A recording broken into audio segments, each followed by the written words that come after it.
Mimpi kami, cita-cita kami yang terbesar, tertinggi adalah menjadi seperti Engkau.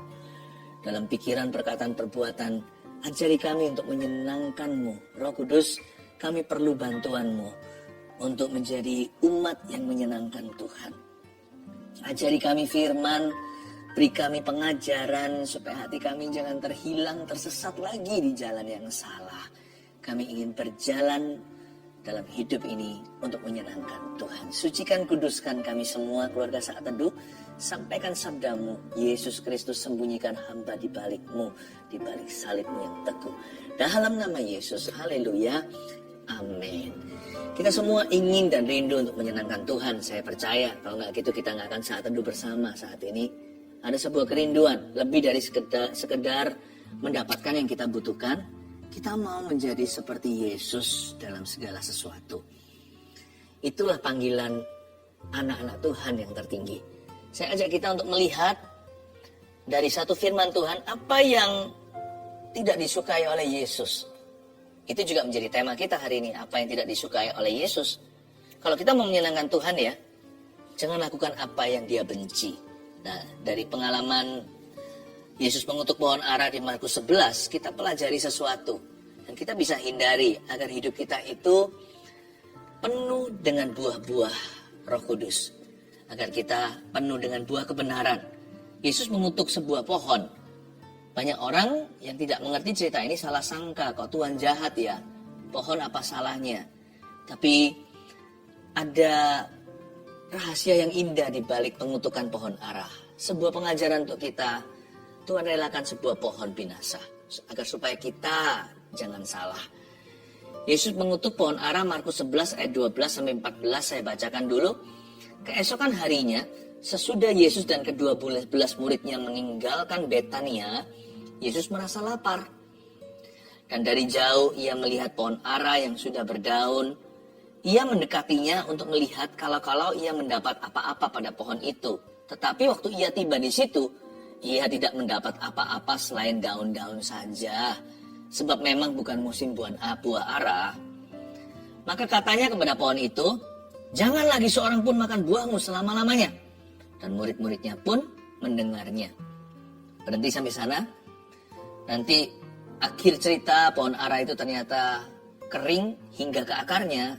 Kita nggak perlu bahas. Kita tahu ujungnya. Tapi yang saya mau coba untuk jelaskan agar supaya hati kita diterangi soal firman ini adalah mengapa pohon ara itu dikutuk oleh Tuhan. Tuhan gak pernah mengutuki kita sebagai manusia, tapi Tuhan kutuk pohon ara untuk kita supaya kita memahami apa yang Tuhan benci, agar supaya kita jangan sampai mendukakan Roh Kudus. Tuhan gak suka sama pohon satu ini. Bukan karena dia kekurangan buah. Masa gak berbuah dikutuki sih? Bukan. Ada sesuatu yang lebih dari itu. Karena Tuhan kita gak pernah salah. Yesus tuh baik.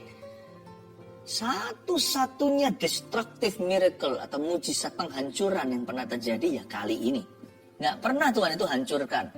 Orang kusta disembuhkan. Mati pun dibangkitkan. Dia membuat semuanya menjadi baik kembali. Itu adalah rumor yang beredar, tapi ternyata benar. Tuhan memang menjadikan semua yang rusak diperbaiki. Dan Tuhan menjadikan semua yang hancur kembali pulih. Tapi kali ini Tuhan hancurkan sesuatu. Karena ada sifat-sifat pada pohon itu yang Tuhan sama sekali tidak suka. Kita baca dulu ayat 12. Keesokan harinya, sesudah Yesus dan ke-12 muridnya meninggalkan Betania, Yesus merasa lapar. Ini adalah kemanusiawian Tuhan. Tuhan Yesus itu anak Allah, deity, divine atau ilahi, tapi juga 100% manusia. Dia yang lahir bukan dari sperma laki-laki, tapi melalui kandungan Maria, seorang perawan. Dia adalah anak manusia 100% orang. Dia adalah Allah atau firman yang menjelma menjadi manusia. Tapi dia juga 100%, selain 100% Allah, dia 100% manusia. Dia bisa lapar di sini. Berarti Tuhan itu juga punya perasaan, hanya beda dengan manusia. Perasaan manusia itu sudah dipengaruhi dosa. Yesus tidak pernah berbuat dosa, tipu pun tidak ada di mulut atau lidah bibirnya. Yesus merasa lapar. Meskipun kita tidak boleh menganggap Tuhan itu seperti kita atau setara, karena dia bukanlah manusia, dialah Alfa Omega, sekalipun Yesus itu adalah jelmaan firman menjadi 100% orang, Tuhan itu ilahi, namun demikian, hanya karena dia adalah Tuhan yang maha tinggi, jangan sampai lupa kalau Tuhan itu punya emosi, Tuhan itu punya perasaan, Tuhan itu bisa suka atau bisa nggak suka sesuatu. Ada daftar hal-hal yang dia sukai. Ada hal-hal yang dia benci. Kalau kita mau ikut Tuhan, sekalipun Tuhan itu adalah Tuhan, Tuhan itu adalah Allah kita juga perlu tanda kutip orangkan Tuhan. Maksud saya, kita jangan sampai memperlakukan Tuhan itu lebih buruk daripada kita memperlakukan orang yang kita cintai. Orang yang kita kasih aja, kalau kita hargai mereka, kita tidak lakukan apa yang mereka benci. Mentang-mentang Tuhan itu Allah yang maha tinggi, kita nggak perhatikan perasaannya. Kita menganggap Tuhan itu ada, tapi kita nggak peka. Atau bahkan lebih parah, kita menganggap Tuhan itu nggak ada. Tuhan itu hanya teori atau agama. Jangan loh ya. Alkitab mengatakan jangan dukakan Roh Kudus, itu berarti Roh Kudus bisa didukakan. Berarti ada hal-hal tertentu yang kita lakukan atau izinkan di hidup kita itu bisa membuat Tuhan sedih. Kalau Tuhan Yesus bisa lapar, berarti Tuhan bisa sedih. Sekalipun sekarang Yesus gak bisa lapar lagi karena dia telah bangkit. Dia telah kembali pada kemuliaannya sebelum dunia diciptakan. Tapi Yesus yang tidak bisa lapar lagi sekarang masih bisa sedih. Rohnya bisa berduka. Ada hal-hal yang dia benci yang harus kita hindari secara sengaja, apapun harganya. Dan pohon ara ini menjadi suatu cermin atau kaca. Menjadi kaca untuk kita bercermin. Melihat apa yang Tuhan benci pada pohon ara itu sehingga Tuhan kutuki. Mari kita selidiki dulu pohon ara itu adalah pohon seperti apa. Dia adalah tanaman yang berbuah ketika berdaun. Paham maksudnya? Pohon ara adalah sebuah pepohonan. They only have fruits when they have leaves. Jadi, kalau kita mau tahu apakah pohon ara itu ada buah, lihat dia ada daun nggak? Atau saya balik, kalau pohon ara itu berdaun, dia pasti berbuah. Tapi ternyata nggak begitu kasusnya. Ayat 13. Dan dari jauh, Yesus melihat pohon ara yang sudah berdaun. Ingat apa kata saya tadi? Kalau dari jauh Yesus melihat pohon ara yang sudah berdaun, udah so pasti dia berbuah. Ada daun, ada buah. Itu udah hukum alamnya. Tetapi ketika Yesus mendekati untuk melihat kalau ia mendapatkan apa-apa pada pohon itu, tetapi waktu ia tiba di sana, ia tidak mendapati apa-apa selain daun-daun saja. Poin pertama ya saya kasih ya, Tuhan sangat tidak suka ini. Catat, pemberi janji atau harapan palsu. Tuhan gak suka, PHP itu gak suka sekali. Karena Tuhan bukan begitu. Tuhan gak pernah memberi kita harapan lalu berkata, just kidding. Tuhan tidak pernah memberi kita janji, lalu dia nggak niat genapi. Hanya karena janji itu belum digenapi tepat dengan waktu kita, bukan berarti itu nggak akan indah pada waktunya. Tuhan itu selalu tepat pada waktunya. Karena dia yang paling tahu apa yang baik dan benar untuk kita. Tapi yang Tuhan tidak suka adalah orang yang suka mengumbar janji, tapi nggak pernah genapi. Makanya itu orang kalau penuh Yesus juga akan tepat waktu. Orang kalau penuh dengan Tuhan, dia pasti hargai janjian. Sudahlah, dari mana kita tahu pohon itu apa kalau bukan dari buahnya? Meskipun kita tidak diselamatkan oleh perbuatan loh ya. Kita diselamatkan oleh iman, tapi iman tanpa perbuatan adalah mati. Iman itu pasti berujung pada perbuatan. Gak ada orang minum racun tidak berbusa mulutnya atau meninggal dunia. Kalau racunnya kuat. Tuhan itu kuat. Kalau kita terima Tuhan, pasti ada buah. Tuhan tidak suka pemberi janji atau harapan palsu. Pohon ini false advertising. Dia reklame yang menipu. Yang kayak begini bisa disu dalam bahasa Inggrisnya atau bisa dituntut. Dia menjanjikan begitu, ternyata beda. Dia janjikan begini khasiatnya, tidak terjadi. Bahkan kalau perlu ingredients atau ininya, yang tertulis di belakang itu loh, ya, terbuat dari apa, itu semuanya hoax ternyata. Itu bisa dituntut loh, dibawa ke hukum. Tuhan dari jauh melihat pohon ara itu sudah berdaun. Sudah rahasia umum di Israel. Berarti itu ada buahnya, tapi ke sana nggak dapat apa-apa. False advertising. Makanya itu sama Tuhan jangan pernah janji palsu. Kalau Anda pernah bernasar, tepati. Lebih baik nggak bernasar daripada bernasar dan tidak menepatinya. Jangan pernah berjanji. Lebih baik kita sama sekali tidak pernah ucapkan janji apa-apa. Hati-hati dengan mulut kita. Mungkin saya ngomong, waktu saya bicara begini beberapa orang tertemplak. Waduh, itu aku, itu saya. Gak apa-apa sih, berarti Tuhan cinta kalau Anda ditegurnya. Anak sah itu pasti dihajar. Mana ada anak yang dibiarkan sama orang tuanya, lu rusak ya biarin. Itu berarti anak gampangan. Tapi kalau Anda anak tulen Tuhan Yesus pasti akan menegur. Ya udah gak usah tertuduh selama-lamanya, minta ampun sama Tuhan, pernah mengucapkan itu dan hati-hati lain kali jangan umbar janji. Jangan memberikan harapan palsu. Ya. Sama manusia sesama juga sama sih. Tapi kan saya nggak bicara sama Tuhan, kan saya bicara sama teman saya. Kalau Anda berkata hari Rabu Anda mau kembalikan sesuatu, balikin hari itu. Anda berkata ini pasti aku kembalikan, misalnya itu pinjaman. Jangan lari dengan barang orang. Demikian juga dengan uang. Karena uang itu sama dengan waktu. Waktu mereka bekerja. Itulah imbalannya. Jangan Anda mencuri waktu orang lain. Jangan pernah kita janji sama manusia kita nggak tepati. Karena Tuhan melihat itu sebagai janji kepadanya. Ingat nanti di akhirat ada orang tertentu berkata, kapan Tuhan telanjang aku tidak memberi pakaian? Kapan Tuhan di penjara aku tidak kunjunginya? Kapan Tuhan Yesus lapar aku tidak memberinya makan? Tuhan berkata, yang tidak kau lakukan terhadap salah satu dari orang yang hina ini kau tidak lakukan untuk saya. Enyahlah, hai pembuat kejahatan. Jadi Tuhan itu sangat personal sekali. Bagaimana kita itu bisa mengaku kita cinta yang tidak kelihatan kalau kita tidak bisa mengasihi yang kelihatan. Tuhan paling gak suka sama pemberi harapan palsu. Orang-orang yang janji-janji melulu, termasuk janji nikah. Kalau Anda berkata, saya bersedia di altarnya, apalagi di gereja. Sedangkan menikah di catatan saja, itu sah, catatan sipil. Itu diikat oleh negara. Apalagi di hadapan Allah. Kalau Anda berkata saya bersedia, jangan ada pihak ketiga.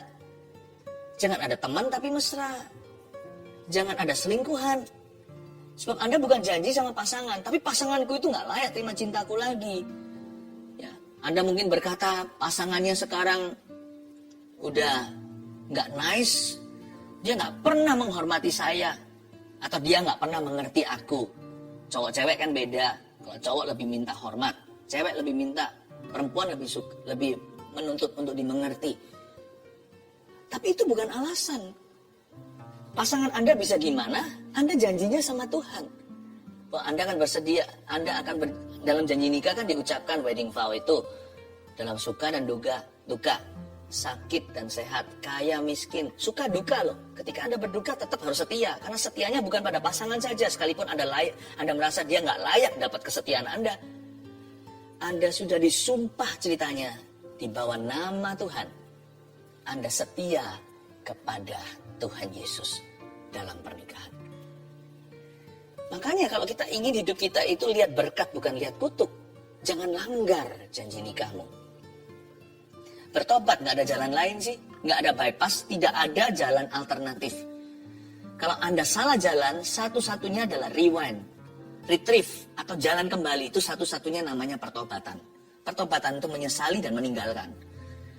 Ujung pertobatan itu bukan tobat. Ujung pertobatan itu tobat maksudnya. Ujung pertobatan itu bukan penyesalan. Ujung pertobatan ya tobat. Ujung pertobatan itu perubahan. Ujung sebuah pertobatan itu ketaatan. Gak ada orang bertobat hanya supaya diampuni. Orang bertobat itu supaya berubah. Orang bertobat itu supaya taat kepada Allah. Kalau Anda salah jalan, tempuh jalan pertobatan. Akui, tinggalkan.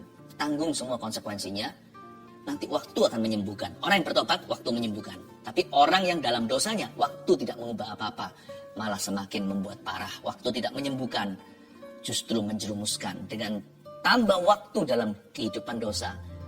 Dosa kita yang kita buahi dari keinginan. Dosa itu kalau diteruskan, ketika dosa itu matang, lahirlah maut. Waktu tidak menyembuhkan, malah komplikasi. Malah membuatnya runyam. Tuhan tidak suka orang yang janji dan tidak menepati. Dalam bentuk wujud apapun janji itu, ini yang membuat Tuhan kesel sama pohon itu. Dari jauh dia melihat, pohon ara itu sudah berdaun. Bukannya seharusnya kamu berbuah.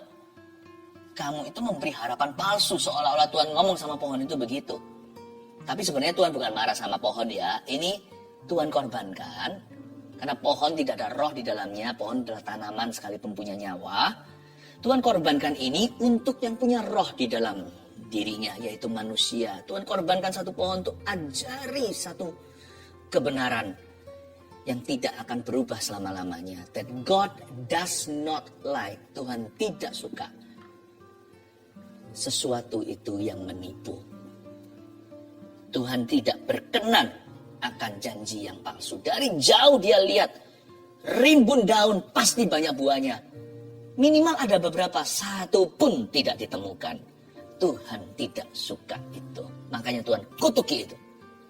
I'm not pleased. Aku tidak happy dengan hal ini. Ayat 13 sekali lagi, dan dari jauh ia melihat pohon ara yang sudah berdaun. Ia mendekatinya untuk melihat kalau ia mendapat apa-apa pada pohon itu. Tetapi waktu ia tiba di situ, garis bawah ini, ia tidak mendapat apa-apa selain daun-daun saja. Ia tidak mendapat apa-apa selain daun-daun saja. Ia tidak mendapat apa-apa selain daun. Nomor 2 yang Tuhan sangat tidak suka adalah kata-kata tanpa tindakan nyata.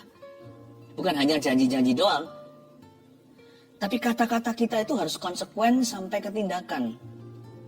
Mirip sih dengan janji palsu, tapi Tuhan tuh gak kagum dengan banyaknya kata-kata. Semua kita, apapun profesi, apalagi pengkhotbah.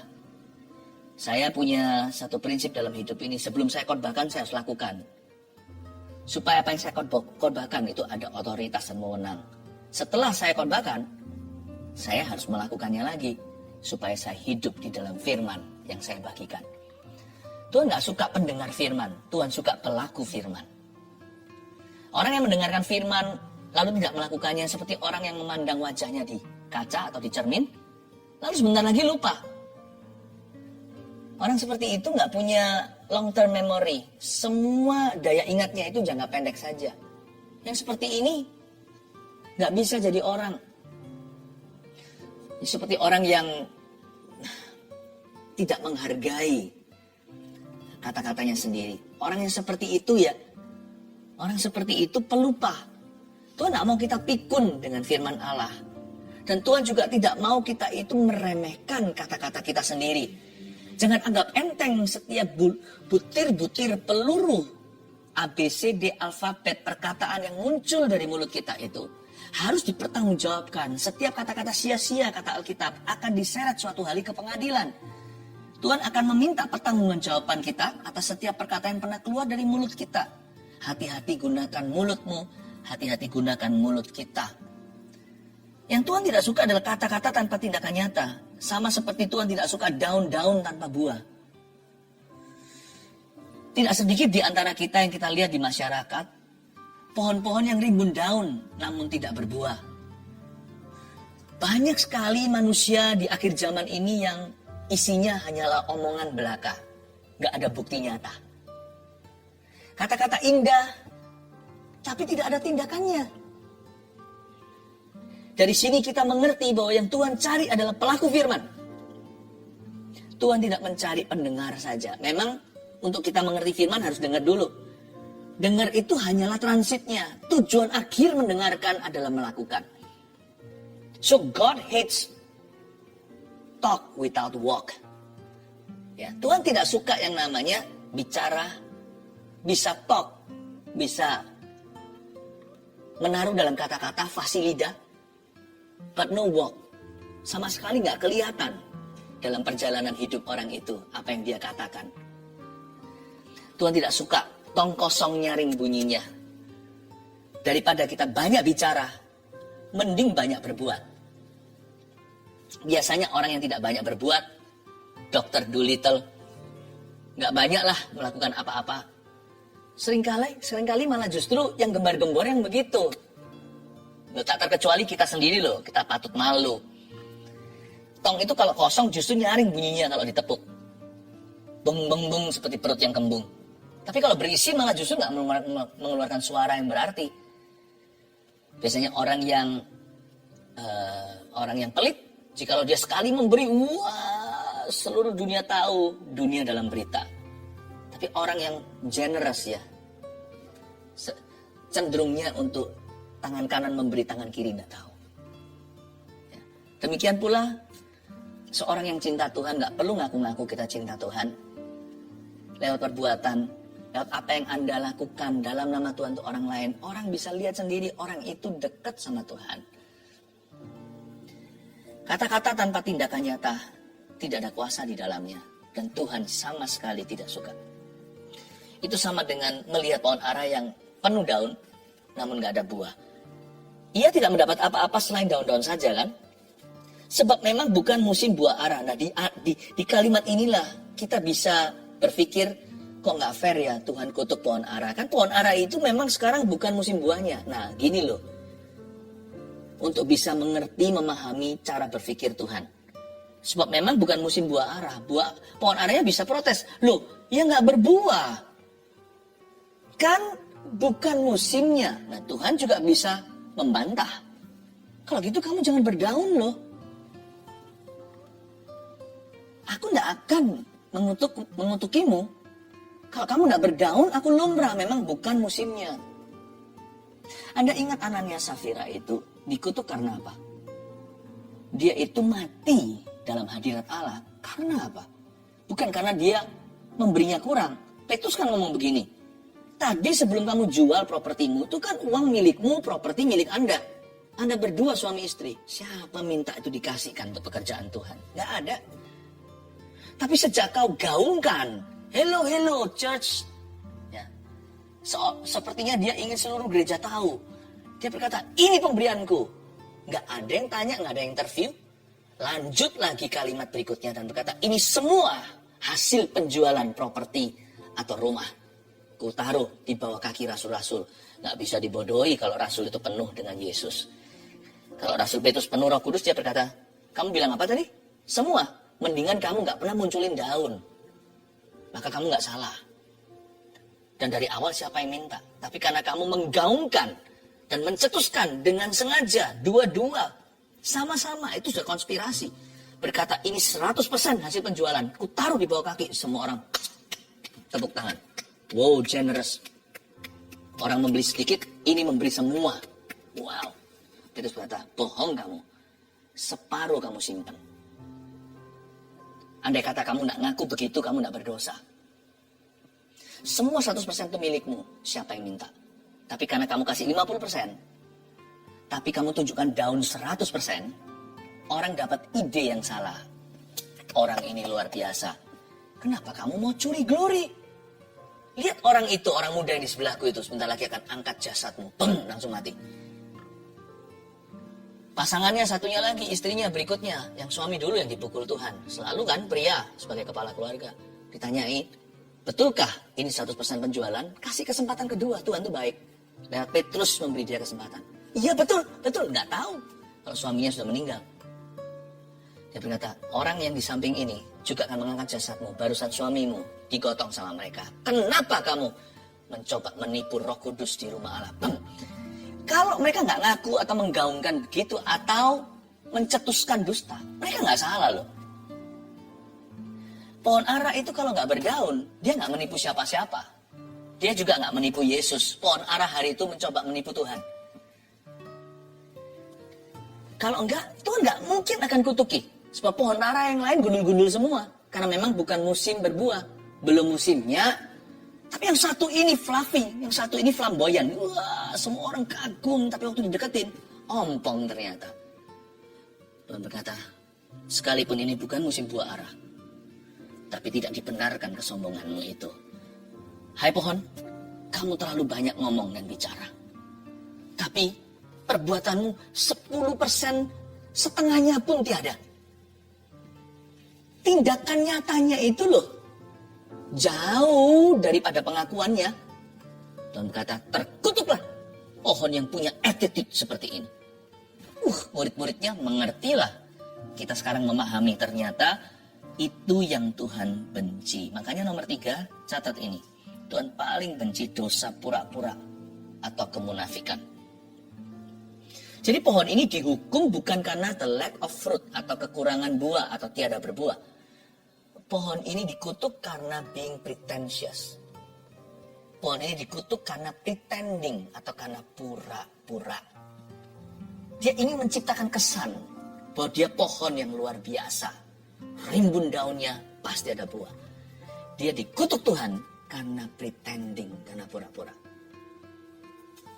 Inilah hati Tuhan terhadap orang Farisi dan ahli Taurat. Tuhan sekalipun memberi mereka kesempatan dan peringatan, mereka tidak bertobat. God hates pretension. Tuhan benci sekali pura-pura. Tuhan gak benci kita ya. Tuhan pun benci dosa kepura-puraan. Tuhan paling benci kemunafikan. Mending gak usah sama sekali bergaul. Jangan menciptakan kesan. Jangan terlalu repot untuk impress orang lain. Berbuah saja. Your fruits will impress God. Buahmu akan mengimpress Tuhan. Dan dari Tuhanlah datang pujian. Apa yang tidak disukai oleh Yesus? Paham aku, sekarang kita mengerti. Sekarang kita tidak bisa lagi menuduh Tuhan begitu cruel, begitu kejam. Pohon yang innocent itu dikutuki hingga mati. Itu pohonnya mati loh, itu kering sampai ke akar-akarnya baru keesokan hari langsung. Itu keajaiban, ini mujizat destruction atau penghancuran. Tuhan dengan mulutnya bisa berkata pada si lumpuh berjalan. Tuhan bisa dengan satu patah kata mengusir setan dari jauh. Tuhan bisa sembuhkan hamba seorang perwira, anak seorang kepala rumah ibadat, bangkitkan dari mati dengan sepatah kata. Dengan sepatah kata Tuhan bisa ucapkan kutuk dan membunuh pohon yang angkuh. Tahukah Tuhan itu maha kuasa? Dan sekarang kita mengerti mengapa dia berbuat ini. Sekarang saya tidak berbelas kasihan pada pohon ara itu, tapi saya berbelas kasihan kepada Anda. Kepada siapa saya diutus untuk memberitakan firman ini, untuk memberimu kesempatan, termasuk Ananias dan Safira di luar situ. Saya berbelas kasih kepada Anda saat ini. Dan saya mengulurkan sebuah tawaran untuk bertobat dari jalan yang salah. Dan bagi orang-orang yang belum membuat kesalahan, please jangan. Saya ulurkan sebuah undangan untuk teruskan karir, sebuah kehidupan yang takut akan Tuhan. Mari kita tulus mengikut Yesus. 3 hal ini tidak disukai oleh Tuhan. Please hindari dalam kehidupanmu dan kehidupanku dengan segala harganya yang harus dibayar. Yang pertama, Tuhan Yesus tidak suka pemberi janji atau harapan palsu.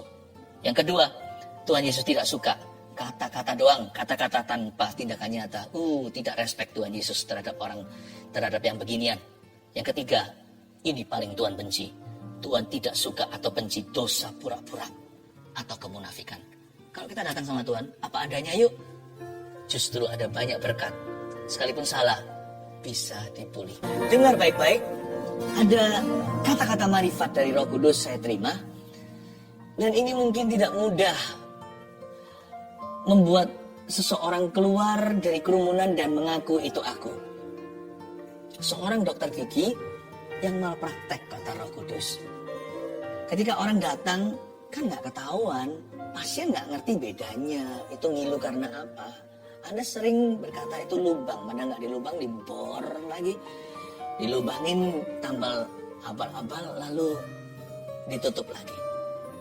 Demi supaya dapat profit. Yang gitu ya, hukum pun tidak bisa mendeteksi. Mana tahu ya kan? Yang tahu hanyalah yang maha tahu dengan Anda sendiri. Please berhenti praktek begitu. Anda anak Tuhan. Dan itu membuat Tuhan berduka. Jangan cobai Tuhan ya, please. Saya nggak tahu apakah saya sepatutnya minta orang ini untuk mengaku. Kalau ngaku nanti kan takutnya nggak ada orang mau pergi ke dia lagi. Tapi enggak sih, Roh Kudus ngomong sama saya barusan. Justru kalau ngaku itu, setelah itu akan memperoleh kepercayaan Tuhan. Dan kepercayaan orang lain. Nanti lihat ya prakteknya justru rame. Anda menjadi dokter kepercayaan. Setiap orang profesi apapun bisa berbuat dosa kok. Jadi setiap profesi juga bisa berhenti untuk berbuat dosa. Saya percaya kalau Anda mau seperti Sakeus, that's me. Kalau memang begitu di nurani, Anda tahu bahwa itu yang saya sebutkan adalah you. Saya yakin setelah ini profesi Anda akan diberkati. Dengan kejujuran dan ketulusan, malah justru Anda akan dibawa naik tinggi. Dear dokter gigi yang saya kasih, ini dokter gigi yang Kristiani. Jesus loves you. He has forgiven you. Dia sudah mengampunimu. Berhenti berbuat dosa itu. Dan lakukan apa yang baik dan benar. Tuhan akan memberkati profesimu. Ada satu orang wanita yang ada benjolan yang keras cukup besar di salah satu payudaranya. Dan Anda sudah appointment, sudah janjian untuk Selasa depan akan operasi sekaligus itu di biopsi. Tunggu dulu, kembali dicek lagi di USG dan sebagainya. Dokter yang tahu pakai metode apa. Because that lump atau benjolan itu hilang lenyap. Sekarang ketika saya mengucapkannya, it is gone in Jesus name. Jika Anda merasakannya dengan tangan Anda sendiri, Anda akan lihat tidak ada di situ. Tapi supaya pasti semua mujizat pasti akan lewat meja medis terverifikasi, biar dokter yang mencarinya dan tidak akan menemukannya. Operasi dibatalkan. Yes, Roh Kudus berkata operasi dibatalkan. Operasi dibatalkan. In Jesus name. Dalam nama Yesus. Ulurkan tanganmu ke depan. Saya mau berdoa untuk semua orang yang menyampaikan permohonannya. Tuhan Yesus, kau lihat satu persatu, kau tilik setiap pergumulan umatmu. Tak ada satupun kau lewatkan. Masing-masing Tuhan kau lawat. Di dalam nama Yesus, I speak healing. Aku ucapkan kesembuhan. Aku deklarasikan bahwa mujizatmu telah tiba. Jamah yang sakit, sembuhkan semua orang. Dan juga jamah mereka yang menderita. Tuhan Yesus beri jalan keluar atas penderitaan batinnya atau apapun juga. Dan jikalau itu hubungan, Tuhan pulihkan. Terima kasih Bapak. Dalam nama Tuhan Yesus Kristus, yang percaya sama-sama katakan, amin. Iman kami meningkat dalam hadirat Tuhan. Bertubi-tubi, bertambah-tambah, multiplikasi ketika kami mendengar suara kami sendiri memuji kebesaran dan perbuatan Tuhan. Sesuatu pasti akan terjadi Tuhan. Kami percaya Tuhan lebih berkuasa dari setiap masalah hidup kami. Kami siapkan hati kami untuk mendengar firman-Mu. Kami tahu cetusan-cetusan-Mu Roh Kudus akan menjadi sesuatu yang tidak kami duga. Kami percaya hidup kami bisa berubah. Situasi bisa berubah kalau Tuhan bekerja. Kami undang Engkau bekerja Roh Kudus secara leluasa, nama Yesus ditinggikan. Sembunyikan hamba-hamba-Mu di balik salib-Mu. Dalam nama Yesus. Amin. Praise the Lord. Hari ini saya akan ajarkan kepada jemaat keluarga saat teduh apa sih maknanya perjamuan kudus. Karena itu cepat kalau Anda belum mempersiapkan, tidak ikut dari awal tadi, Anda siapkan roti, kue kering, dan minuman juga yang simpel-simpel aja, air, teh atau apa. Kalau tidak ada anggur di situ, kita akan ambil perjamuan ini nanti di akhir sharing saya. Perjamuan kudus mendatangkan kesembuhan dan kesehatan, itu judulnya. Catatkan, saya yakin ada sesuatu terjadi kalau kita memakan minum ini dengan iman dan sikap hati yang benar. Ya, bukan magic, miracles. Ada mujizat terjadi. Nanti hari Jumat Agung ini, kan kita merayakan kematian Yesus. Saya akan berkhotbah juga dan semua pastor-pastor Gereja Mawar Sharon juga akan berkhotbah di Gereja Mawar Sharon yang terdekat di mana Anda berada. Jika Anda belum berjemaat di tempat lain, Anda silakan untuk bisa ambil perjamuan kudus on-site nanti bersama-sama dengan umat Tuhan. Tapi sekarang kita akan mengambil perjamuan ini bersama dengan saya, bersama dengan kami di rumah masing-masing ya. Mari kita buka firman Tuhan di Korintus ya. 1 Korintus pasal yang ke-11 ayat 23 sampai 32. Perjamuan kudus mendatangkan kesembuhan dan kesehatan, saya baca. Sebab apa yang telah kuteruskan kepadamu, telah aku terima dari Tuhan, yaitu bahwa Tuhan Yesus pada malam waktu ia diserahkan mengambil roti, dan sesudah itu ia mengucap syukur atasnya, ia memecah-mecahkannya dan berkata, inilah tubuhku yang diserahkan bagi kamu. Perbuatlah ini menjadi peringatan akan aku. Demikian juga ia mengambil cawan sesudah makan lalu berkata, cawan ini adalah perjanjian baru yang dimeteraikan oleh darahku. Perbuatlah ini setiap kali kamu meminumnya, menjadi peringatan akan aku. Sebab setiap kali kamu makan roti ini dan minum cawan ini, kamu memberitakan kematian Tuhan sampai ia datang. Jadi barang siapa dengan cara yang tidak layak makan roti atau minum cawan Tuhan, ia berdosa terhadap tubuh dan darah Tuhan. Karena itu hendaklah tiap-tiap orang menguji dirinya sendiri. Dan baru sesudah itu ia makan roti dan minum dari cawan itu. Karena barang siapa makan dan minum tanpa mengakui tubuh Tuhan, ia mendatangkan hukuman atas dirinya. Sebab itu banyak di antara kamu yang lemah dan sakit, dan tidak sedikit yang meninggal. Kalau kita menguji diri kita sendiri, hukuman tidak akan menimpa kita. Tetapi kalau kita menerima hukuman dari Tuhan, kita dididik supaya kita tidak akan dihukum bersama-sama dengan dunia. Ternyata perjamuan kudus itu bukan hanya liturgi saja. Selain ada makna, ada kuasa. Buktinya orang salah ngambil bisa sakit, bisa mati. Bukan berarti semua orang yang sakit karena berdosa ya. Tapi juga ada orang-orang yang karena berdosa terhadap perjamuan kudus, mereka sakit, lemah, meninggal dunia sebelum waktunya atau premature death. Berarti kalau diambil dengan cara salah punya dampak. Diambil dengan cara yang benar, apalagi dengan sikap iman, berdampak pula. Sebaliknya mendatangkan kesembuhan dan mendatangkan kesehatan. Jangan pernah remehkan loh, seperti seolah-olah seperti ini hanya sebuah roti anggur biasa. No. Bukan ininya. Persekutuan kita dengan Tuhan ketika mengambilnya. Selain itu, iman kita pada apa yang diceritakan oleh ini. That brings power. Itu membawa kuasa. Mari saya bacakan sekarang, saya jelaskan ya perjamuan kudus itu seperti apa. Sebab apa yang telah kuteruskan kepadamu, ayat 23, ini diteruskan sama siapa? Sama Paulus. Ini surat Paulus kepada jemaat di Korintus. Saya ulangi lagi, sebab apa yang telah kuteruskan kepadamu telah aku terima dari Tuhan. Ternyata perjamuan kudus itu idenya Tuhan Yesus. Bukan the church fathers atau bapak-bapak gereja kreatif sekali buat makanan minuman supaya kita mengingat Tuhan. Enggak loh, itu idenya Tuhan. Dan Paulus pun sebagai murid sebagai rasul yang bungsu, ceritanya dia itu lahir belakangan, dia nggak pernah tahu waktu Yesus last supper atau makan perjamuan terakhir dengan murid-muridnya, 12 orang. Paulus nggak ada di sana. Tapi setelah Paulus menjadi rasul, Tuhan Yesus menampakkan diri. Dan saya percaya dalam satu seri penampakan diri Tuhan Yesus kepada Paulus, Tuhan ajarkan, kamu harus tekankan kepada gereja-gereja untuk ambil perjamuan Tuhan. Berarti ada suatu maksud ilahi di baliknya.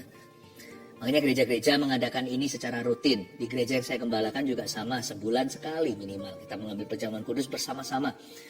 Saya besok hari Jumat ini saya akan mengambil perjamuan. Saya akan memimpin langsung perjamuan kudus secara pribadi dari GMS Surabaya Barat. Dari sana nanti saya akan tuntun Anda. Lagi saya mau doa untuk kesembuhan untuk orang-orang yang sakit datang. Tapi sekarang juga di saat teduh bersama kita doakan. Kita juga mau doa untuk Anda ya. Sebab apa yang telah kuteruskan kepadamu telah aku terima dari Tuhan, yaitu bahwa Tuhan Yesus pada malam waktu ia diserahkan mengambil roti. Pada malam waktu ia diserahkan. Kenapa nggak ditulis pada waktu dia mau dibunuh? Yesus memang dibunuh oleh orang Itali. Yesus dibunuh oleh perwira-perwira Italia, orang-orang Romawi. Tapi Tuhan Yesus itu cerita kematiannya dimulai dengan pengkhianatan dari orang sendiri. Yesus itu dijual. Yesus itu kan dijual sama Yudas. Jadi cerita tentang Yesus ini bukanlah seperti seorang yang mati dibunuh oleh orang jahat. Bukan. Tuhan Yesus ini diserahkan. Diserahkan oleh tangan orang-orang berdosa. Dibunuh oleh tangan orang berdosa pula. Jadi memang Yesus itu mati untuk mengangkat dosa kita. Jadi harus mati di tangan orang berdosa. supaya bisa mengampuni kita, supaya bisa menebus dosa kita. Yesus ini diserahkan. He wasn't only killed, he was betrayed. Dia bukan hanya dibunuh, dia diserahkan. Sadari waktu kita nanti ambil ini, kitalah yang menyerahkan Yesus kayu salib. Sadarkah Anda, kalau Tuhan masih traktir kita, bahkan hanya dengan simbol lambangnya, itu berarti Tuhan sudah ampuni kita. Kalau Tuhan izinkan kita makan dan minum ini, berarti Tuhan sudah memaafkan. Ini cerita bagaimana orang berdosalah yang membuat Yesus terpaku di kayu salib. Anak Allah pencipta dunia, mati di tangan ciptaannya. Setan bungkam. Kalau Yesus yang kita bunuh aja mengampuni kita, setan mau dakwa apa? Kalau yang bersangkutan aja kita khianati aja memaafkan, setan mana bisa tuduh kita. Makanya jangan dengarkan tuduhan setan. Waktu Anda ambil ini, alami pengampunan Tuhan. He has forgiven you. Dosamu dan dosaku yang membawa dia ke kayu salib. Dan kayu saliblah, di sanalah Yesus mengampuni dosa kita. Kita semua mengerti pengampunan dosa. He has forgiven you. Jadi karena itu, berhentilah berbuat dosa. Tidak ada perlu lagi kita untuk lanjut dalam dosa. Tuhan udah ampuni, udah selesai, sekarang hiduplah untuk Tuhan. Ayat 24, dan sesudah itu ia mengucap syukur atasnya. Jadi Tuhan Yesus itu mengucap syukur. Di malam terakhir itu dia makan sama murid-muridnya. He gave thanks. Berapa kali sih di Alkitab kita baca di kitab Injil, Jesus gives thanks. Tuhan Yesus itu mengucapkan syukur. Kita juga harus belajar untuk mengucap syukur. Dari situlah di gereja ada satu kata untuk menjelaskan perjamuan kudus, Eucharist. Ya, Eucharist itu dalam bahasa Latinnya itu artinya given thanks. Sesuatu yang disyukuri. Ya, di gereja-gereja tradisional Eucharist itu artinya itu. Tapi orang nggak ngerti apa sih? Itu bahasa asing.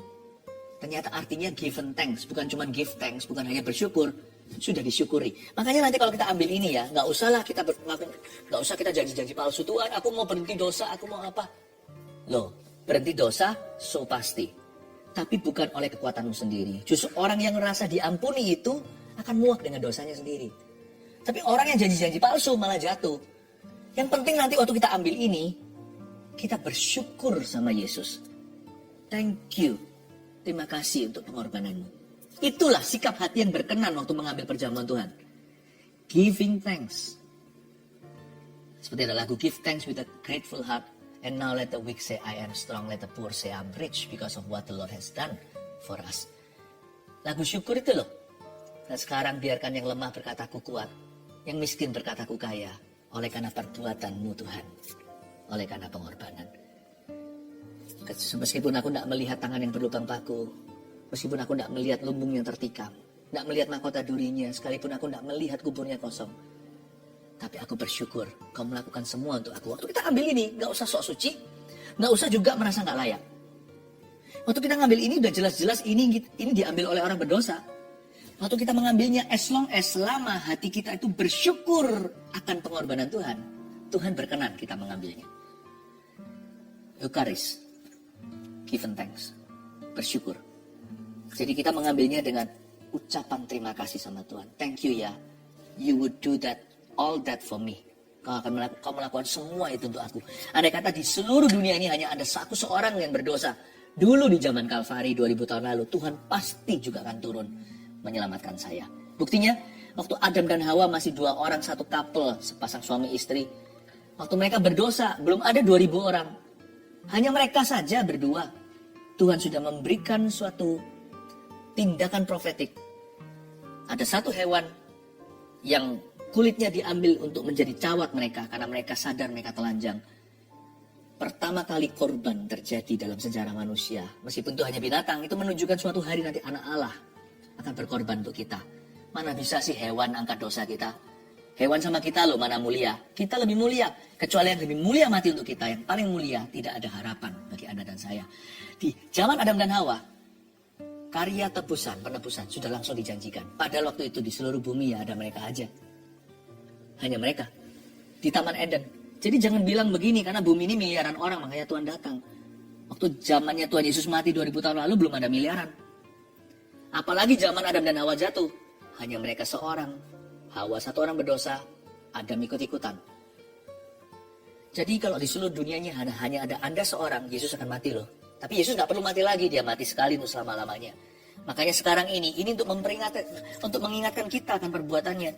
Yesus mengucap syukur lalu ia memecah-mecahkannya. Ayat 24, dan sesudah itu ia mengucap syukur atasnya, memecah-mecahkannya dan berkata, inilah tubuhku, tunggu dulu, inilah tubuhku yang diserahkan bagi kamu.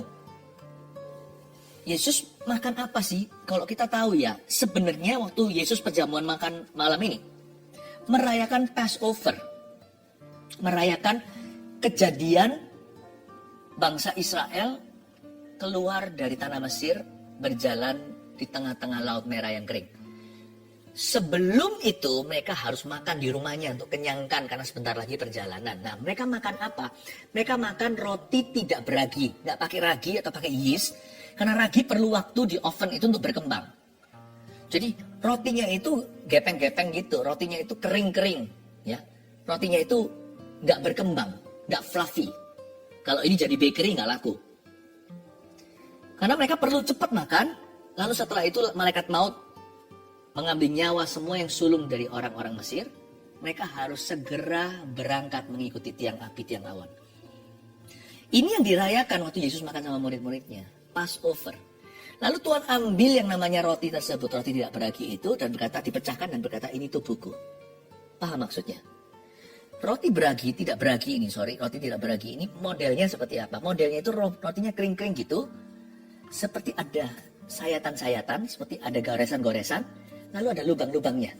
Karena roti itu nggak sempurna, persis seperti bilur-bilur Yesus di kayu salib. Tuhan berkata, mirip seperti roti itu, aku akan bergores sebentar lagi untuk kamu.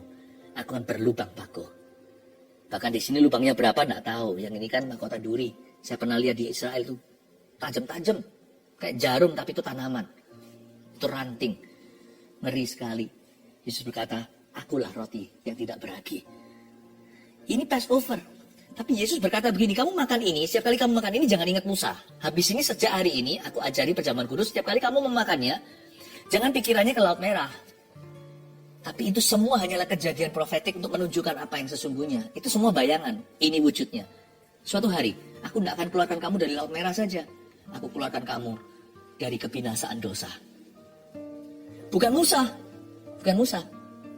Tapi mulai hari ini setiap kali kamu makan roti Passover ini, roti Paskah sekarang, setiap kali mereka merayakan Passover itu, ingatlah Yesus. Oh, jadi mengerti saya.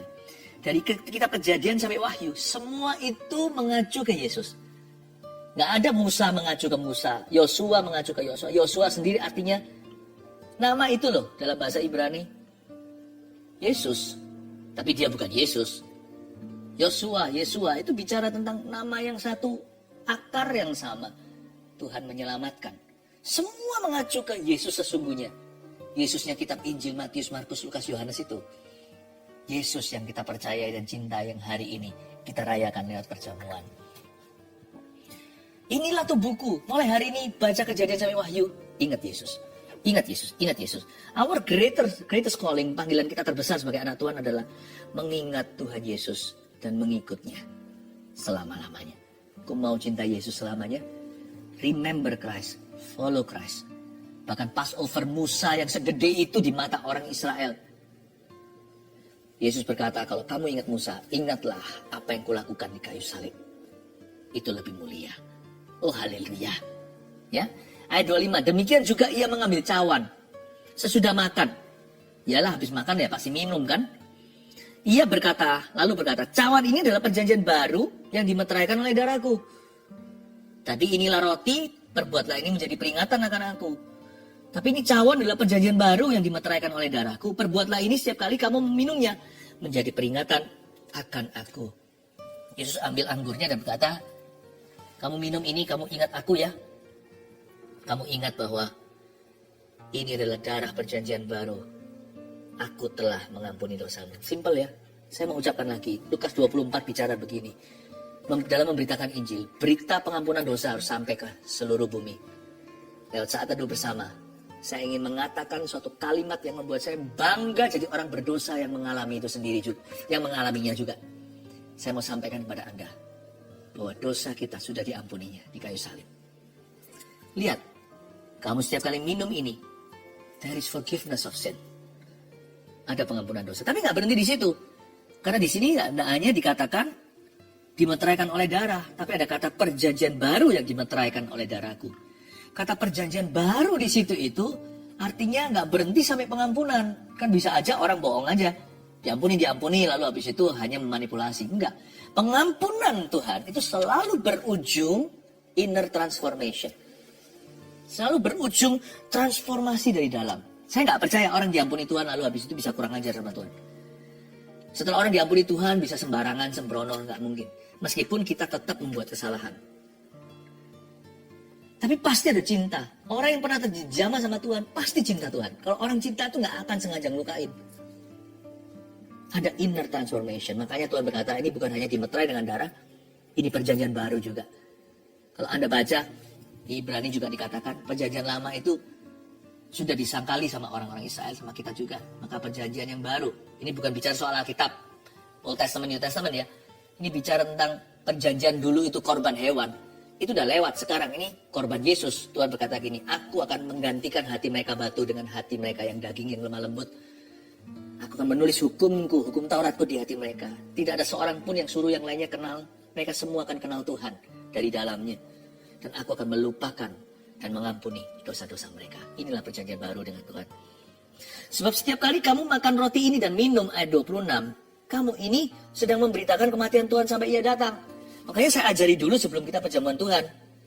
Kenapa? Kalau enggak kita kan salah mengambilnya. Perjamuan kudus itu sakral. Bukan karena ini rotinya gimana, ini minumannya. Enggak sih, tetap roti. Nanti di dalam mulut kita tetap roti. Ya, tetap anggur. Kita nggak minum darah, jadi jangan takut. Tapi di hati kita sesuatu terjadi. Pahami ya, ini spiritual. Ya, kalau kamu memberitakan kematian Tuhan sampai datang, cara kita mengambil perjamuan kudus itu sebenarnya waktu kita mengambilnya kita sedang berkhotbah terhadap, bukan berkhotbah ke arah Tuhan. Bukan khotbah Tuhan ya, berkhotbah ke arah Tuhan, berkhotbah terhadap setan, berkhotbah terhadap diri sendiri. So how you take this? Bagaimana Anda mengambil ini? You are actually preaching to this tree. Bagaimana kita mengambilnya itu kita sedang berkhotbah mendeklarasikan sesuatu sebab kamu memberitakan kematian Tuhan sampai ia datang. Jadi jangan mengambil secara casual. Ambillah dengan sungguh-sungguh. So kamu sedang memberitakan kematian Tuhan kepada Tuhan. Maksudnya kita menyatakan pada Tuhan, Tuhan aku percaya. Tuhan aku mengambilnya sebagai hak warisan orang percaya. Ngomong sama setan, you're done. Anyah kamu setan. Kamu tidak berhak di tubuhku. Bentuk penyakit apapun atau bentuk apapun dalam hidup ini, nggak tentu dalam wujud sakit atau sesuatu yang sifatnya jasmani, you are finished. Dan kita khotbah sama diri sendiri, ku telah mati dan tinggalkan cara hidupku yang lama, aku milik Tuhan. Itu dia. Kamu memberitakan kematian Tuhan sampai ia datang. Jadi bukan hanya kematian Tuhan. Kalau kematian Tuhan itu kan pas. Sampai ia datang itu kan future. Jadi ini powernya di sini. Ini waktu kita ambil, kita menoleh ke belakang. Ada pepatah orang seringkali berkata, jangan noleh dong apa yang di belakangmu. Kecuali satu, tolehlah Kalvari. Sampai kapanpun jangan pernah lupa. Jangan pikun itu. Kita harus menoleh kembali ke belakang. Kalau mau memancing di masa lalu, pancinglah Golgota. Kita melihat lagi ke belakang. Tapi jangan hanya belakang doang, lalu selesai. Enggak. Belakang itu kita mendapat kekuatan baru, lalu kita berkata sama Tuhan, aku percaya Engkau akan membawa aku aman sampai seberang sana, sampai ia datang. Perjamuan kudus itu adalah campuran antara masa lalu dan masa depan. Masa lalu, pengorbanan Kristus. Masa depan, janji-janji Tuhan. Wow, so powerful. Kamu memberitakan kematian Tuhan sampai ia datang. Not just the death of Christ, but the life in Christ. Bukan cuma kematian Kristus, tapi kehidupan di dalam Yesus. Jadi barang siapa dengan cara yang tidak layak makan roti dan minum cawan Tuhan, gak layaknya gimana? Apakah orang suci saja yang bisa minum makan ini yang santo-santa? Enggak. Nggak layak di sini maksudnya ini bukan nggak layak secara orang berdosa. Nggak layak di sini adalah orang-orang yang main-main, yang mencemoohkan, yang menginjak-injak. Saya rasa nggak ada lah di jemaat saat teduh yang begini. Kalau yang worthy nggak ada juga yang layak sungguhan. Saya juga enggak. Kita dilayakkan iya. Jadi jangan takut dengan kata tidak layak di sini. Ini nggak menjelaskan, bukan deskripsi tentang Anda. Tapi berjaga-jaga, jangan sampai orang main-main dengan sesuatu yang sifatnya suci dan kudus ini. Dan sekali lagi, jadi barang siapa dengan cara yang tidak layak makan roti atau minum cawan Tuhan, ia berdosa terhadap tubuh dan darah Tuhan. Karena itu hendaklah tiap orang menguji dirinya sendiri. Dan baru sesudah itu ia makan roti dan minum dari cawan itu. Setengah jam ini saya menyampaikan firman Tuhan sudah menjadi ujian. Karena barang siapa makan dan minum tanpa mengakui tubuh Tuhan, ia mendatangkan hukuman. Nah, ia mendatangkan hukuman atas dirinya, ayat 29. Nah, saya coba balik ya. Berarti kalau kita makan dan minum dengan mengakui tubuh Tuhan, ia mendatangkan berkat atau kehidupan atas dirinya. Fair kan? Musa diberitahu Tuhan, kamu berdiri di satu tempat, sebelah kiri, kanan, sebelah sana, sini, gunung ini untuk berkat, gunung itu untuk kutuk, serukan. Pedang bermata dua ini coba kita baca. Karena barang siapa makan minum tanpa mengakui tubuh Tuhan, ia datangkan hukuman. Sekarang sisi satu berkatnya. Karena barang siapa makan dan minum dengan mengakui tubuh Tuhan, ia mendatangkan kehidupan. Jadi judulnya, Pejaman Kudus mendatangkan kesembuhan dan kesehatan. Itu sesuai dengan firman. Ayat 30, apa aja yang terjadi si hukumannya, sebab itu banyak di antara kamu yang lemah. Kata lemah sana infirmity atau kelemahan tubuh. Nggak beres-beres. Dan sakit. Sekali lagi jangan hakimi orang lain ya. Orang lain kalau sakit nggak tentu tuh. Nggak tentu, nggak semua origin atau sumbernya sama. Tetapi ini hanyalah sebuah statement pernyataan yang sangat jelas dan gamblang. Namun demikian ada orang yang lemah, sakit, bahkan mati. Ya, bahkan meninggal. Tidak sedikit lagi di Korintus yang meninggal gara-gara mereka mencemoohkan tubuh dan darah Tuhan. Jangan lakukan. Kalau saya baca ayat 30, saya mendapatkan bahwa di dalam Pejaman Kudus ini ada potensi divine healing and divine health. Biasa, tapi ketika kita masuk dalam doa dan kita lakukan perintah Tuhan, sebab yang diteruskan oleh Paulus ini telah dia terima dari Kristus. Waktu kita lakukan ini, ada potensi kesembuhan dan kesehatan ilahi di dalamnya. Kesembuhan ilahi bagi yang sakit, kesehatan ilahi supaya jangan jatuh sakit. Kalau kita menguji diri kita sendiri, hukuman tidak menimpa kita. Tetapi kalau kita menerima hukuman dari Tuhan, kita dididik supaya kita tidak akan dihukum bersama-sama dengan dunia. Inilah, orang-orang di Korintus bukan berarti Tuhan benci sama mereka. Mereka dapat hukuman karena mereka salah, tapi hukumannya tidak sama dengan hukuman kekal. Itu adalah corrective punishment. Ya, corrective punishment. Bukan eternal punishment. Bukanlah hukuman kekal, tapi hukuman koreksi. Ada orang-orang tertentu memang, sekilas aja ya ayat ini supaya Anda tidak bingung. Ada anak-anak Tuhan yang memang mati lebih dini. Ketika mereka untuk memilih jalur yang salah, stubbornly.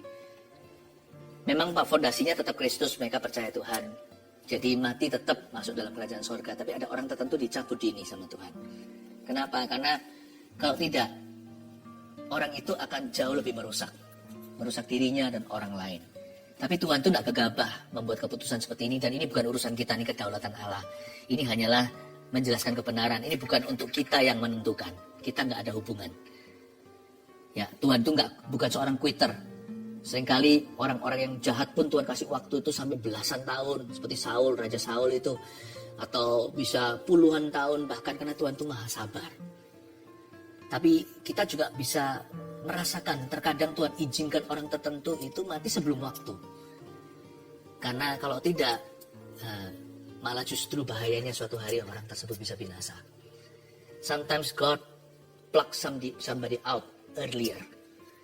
Tapi kalau kita hidup berbuah di dunia dalam takut akan Tuhan, saya percaya tabung panah kita akan penuh. Panjang umur tidak terjadi karena orang nyanyi setiap kali kita ulang tahun happy birthday to you, tiup lilinnya. Tapi panjang umur itu karena Tuhan memakai hidup kita. Amin. Perjamuan kudus mendatangkan kesembuhan dan kesehatan. Saya kasih 3 poin. Anda catat. Yang pertama, mengambil perjamuan kudus adalah perintah dari Tuhan. Apa yang kita lakukan sebentar lagi ini perintah dari Tuhan. Ini bukan ide saya, bukan ide siapa. Dan saya sudah gak sabar Jumat Agung nanti saya akan pimpin Jumat secara langsung untuk perjamuan kudus. Selama ini kita gak bisa ambil di gereja, tapi kali ini kita bisa sama-sama untuk minumnya onsite di tempat. Puji Tuhan. Mengambil perjamuan kudus adalah perintah dari Tuhan. Nomor 2, tujuan perjamuan kudus adalah untuk mengingat Kristus.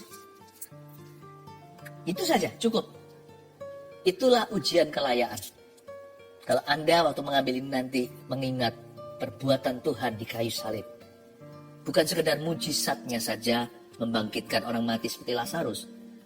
Tapi lebih dari itu, tujuan utama Kristus datang ke dunia adalah anak manusia datang bukan untuk menghakimi tapi untuk menyelamatkan. Karena begitu besar kasih Allah pada dunia, ia mengaruniakan anaknya yang tunggal. Supaya barang siapa percaya kepada Yesus Kristus, dia tidak binasa melainkan beroleh hidup kekal. Ketika kita mengambilnya, kita mengingat Kristus. Yang ketiga, perjamuan kudus itu mendatangkan kesembuhan dan kesehatan. Jadi kalau perjamuan kudus ini bisa buat banyak orang di Korintus itu lemah, sakit, dan meninggal. Kalau Anda baca di surat Korintus, orang Korintus memang nyentrik-nyentrik. Agak ngawur-ngawur kalau menurut saya. Tapi Tuhan cinta mereka.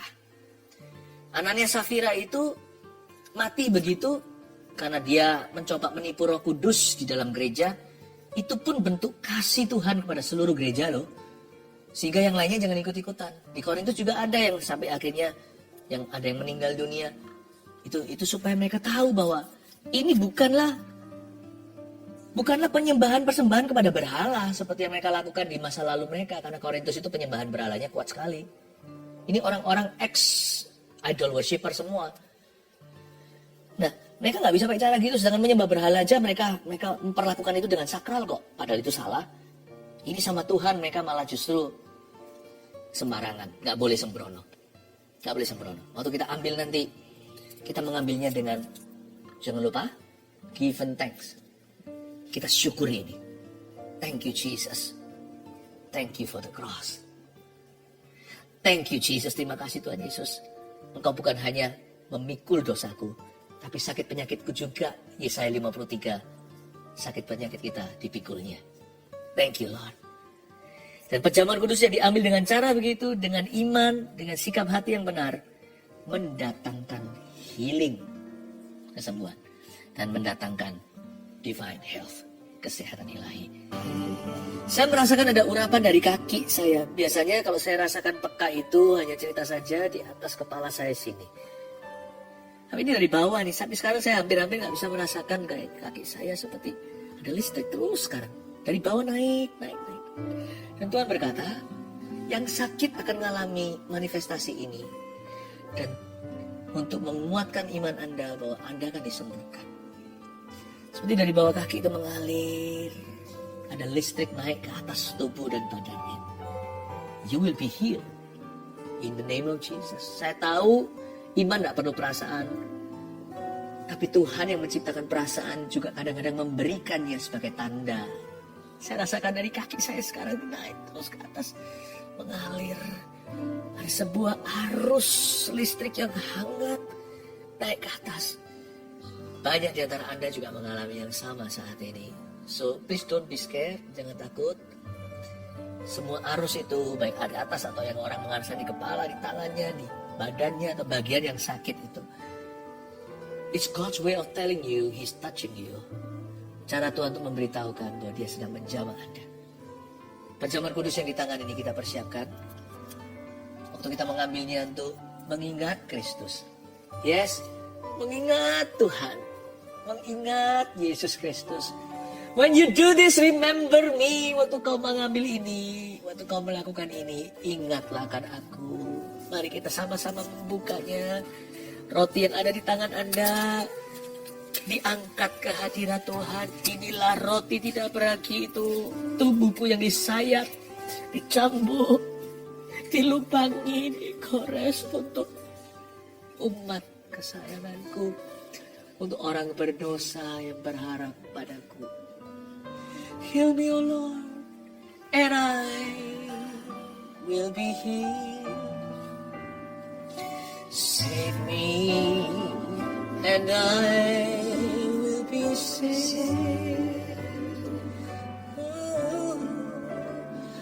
Oh, heal me, oh Lord, and I will be healed.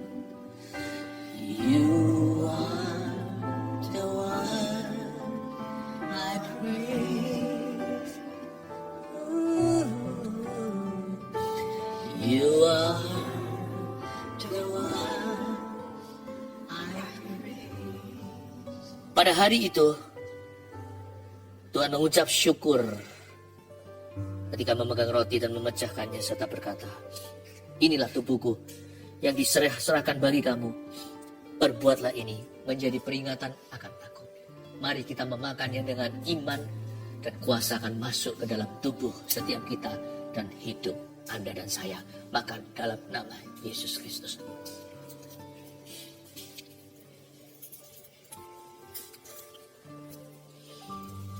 Sembuhkanku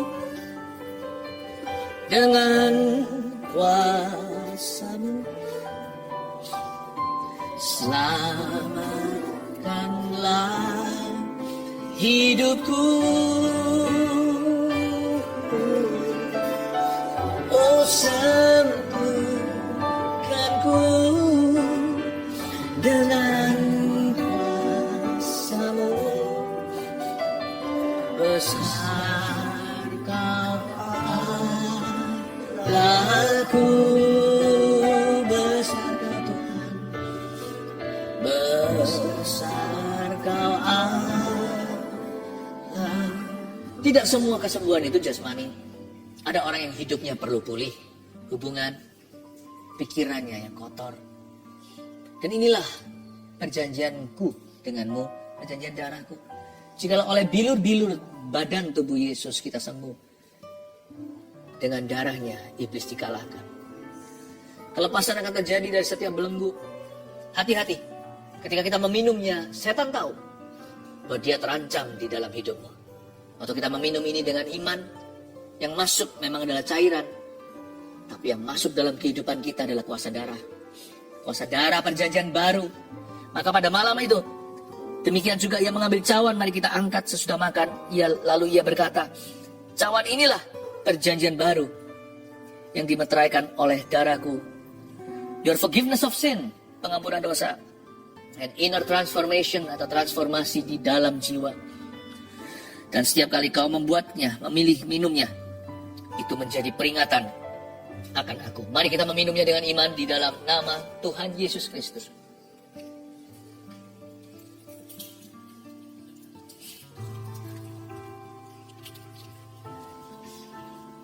Kau Allahku, besar Kau Allahku, sembuhkanku. Mari angkat tangan kita. Dengan kuasa-Mu, selamatkanlah hidupku. Aku tahu aku sembuh, sembuhkanku. Dengan kuasa-Mu, besar Kau Allahku, besar Kau Allah. Tetap pejamkan mata, saya melihat sesuatu seperti ada tanaman yang tercongkel keluar dari sebuah tebing jurang gitu, ada tanaman. Tapi dia tercongkel keluar, kering. Padahal tanaman itu cukup besar. Dia kering. Dan seperti mau terpental keluar dari tanah, jatuh ke dalam jurang. Dan Tuhan berkata kepada saya dengan jelas, itu kanker di tubuh. Aku imani dalam nama Yesus lewat perjamuan kudus ini, setiap jemaat saat teduh, keluarga saat teduh yang didiagnosa kanker, baik kanker dimanapun, yang masih baru, stadium 1 atau yang sudah 4B, yang sudah menyebar dan sebagainya. Aku imani lewat perjamuan yang kita ambil barusan, kering sampai ke akar-akarnya. tercongkel keluar. Kering sampai gagar-gagarnya, gagar. Pikul. Tercongkel keluar dalam nama Yesus. Kering. Dry to the roots. I curse you. Aku mengutukimu kanker. Dalam nama Yesus. Aku mengutukimu. Saya melihat itu tercongkel, semakin tercongkel dan mulai rontok. Tanah-tanahnya mulai bersemburan. Dan mulai jatuh semuanya, mulai jatuh dan mulai gugur. Kanker itu gugur dalam nama Yesus. Setiap kanker, in the name of Jesus. Saya melihat ada kanker yang bernanah, barusan itu kering. Kanker itu bernanah di bagian tubuh, daerah dada itu kering di dalam nama Yesus. Dry to the roots. I rebuke you Satan. Aku menengkingmu, Tuhan menghardikmu.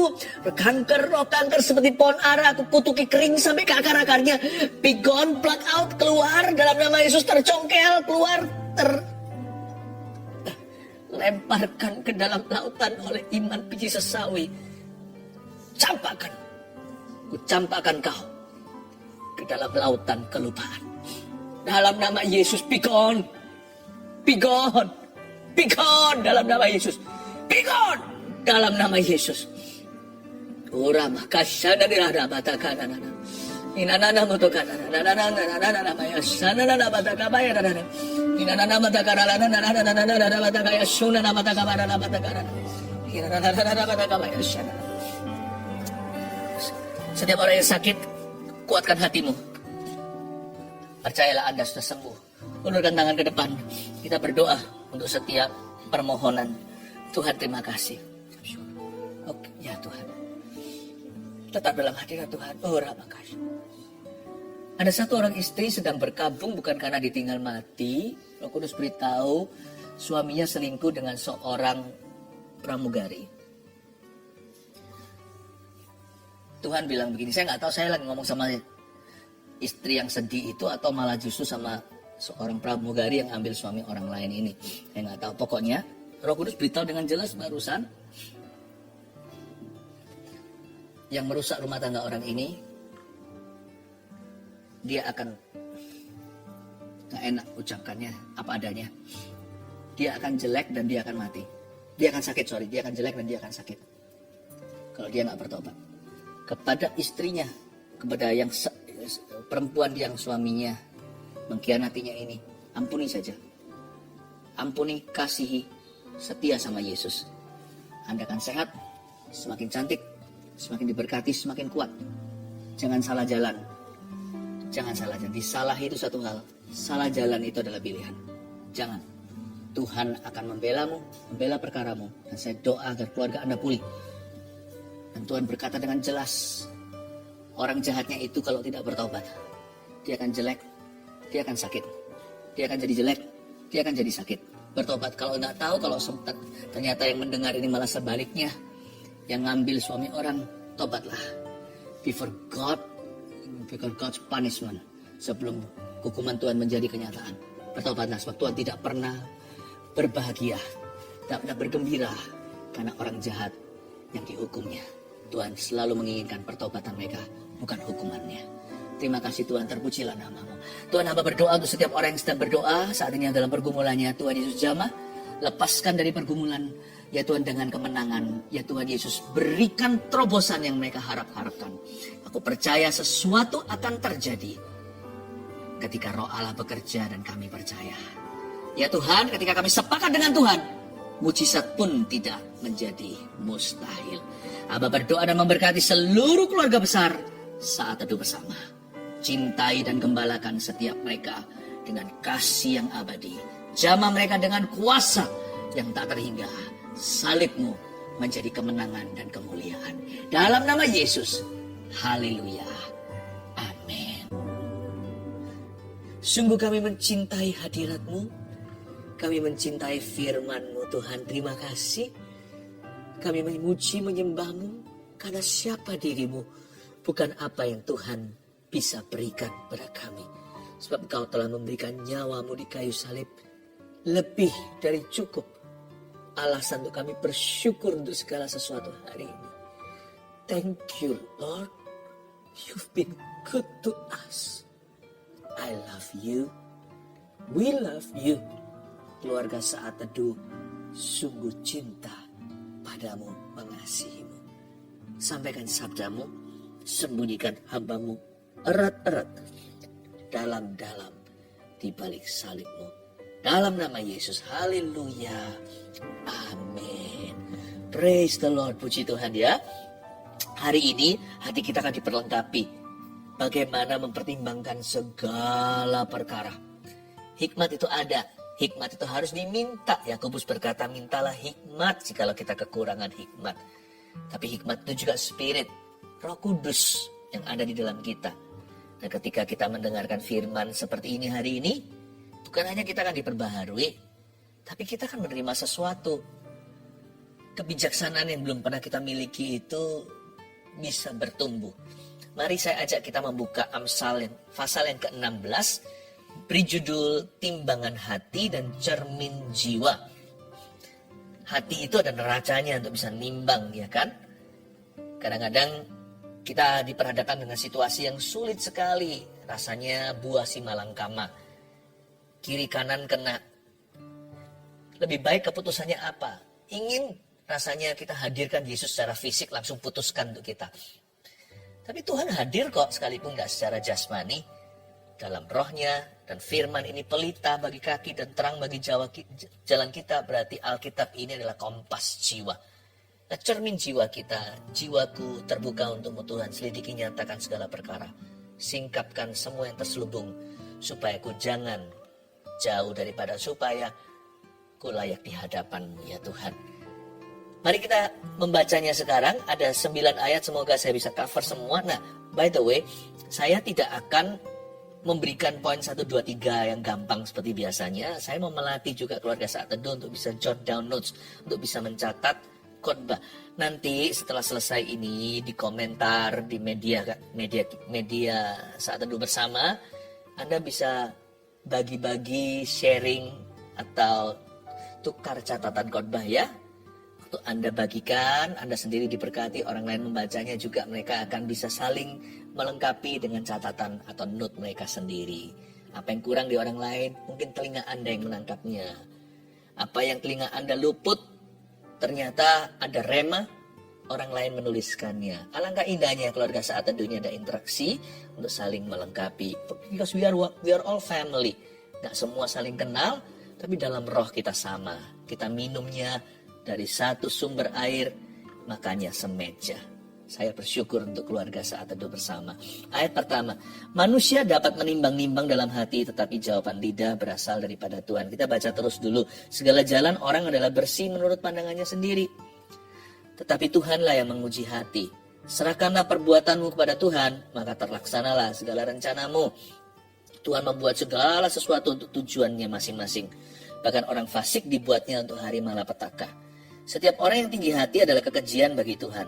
Sungguh ia tidak akan luput dari hukuman. Dengan kasih dan kesetiaan, kesalahan diampuni. Karena takut akan Tuhan, orang menjauhi kejahatan. Jikalau Tuhan berkenan kepada jalan seorang, maka musuh orang itu pun didamaikannya dengan dia. Lebih baik penghasilan sedikit disertai kebenaran, daripada penghasilan banyak tanpa keadilan. Ayat 9. Hati manusia memikir-mikirkan jalannya, tetapi Tuhanlah yang menentukan arah langkahnya. Mulai dari yang pertama dulu, manusia dapat menimbang-nimbang dalam hati, tetapi jawaban lidah berasal daripada Tuhan. Manusia-manusia Allah yang dipenuhi sama Roh Kudus, yang sudah kenal Kristus sekian lama, harus pandai menimbang dalam hatinya. Jangan bersandar pada pengertian sendiri, selalu percaya pada Tuhan dulu. Kalau kita belum mengerti sesuatu, belajar seperti Mary, seperti Maria di Perjanjian Baru. Ibu Yesus itu menyimpannya dalam dada. Hendaklah kita lamban berbicara, tapi lebih cepat untuk mendengar. Bukankah Tuhan ciptakan kita punya 2 telinga, 1 mulut saja. Lidah pun ditaruh di dalam mulut kita. Tidak boleh show off dulu. Jangan tergesa-gesa mengomentari. Atau izinkan orang lain untuk menyelesaikan kalimatnya, atau menjelaskan dirinya. Jikalau pertanyaan, dengarkan dulu dengan telinga kiri, saring, lalu dengan telinga kanan, telinga pengertian. Dengarkan dulu setiap pertanyaan sebelum menjawabnya.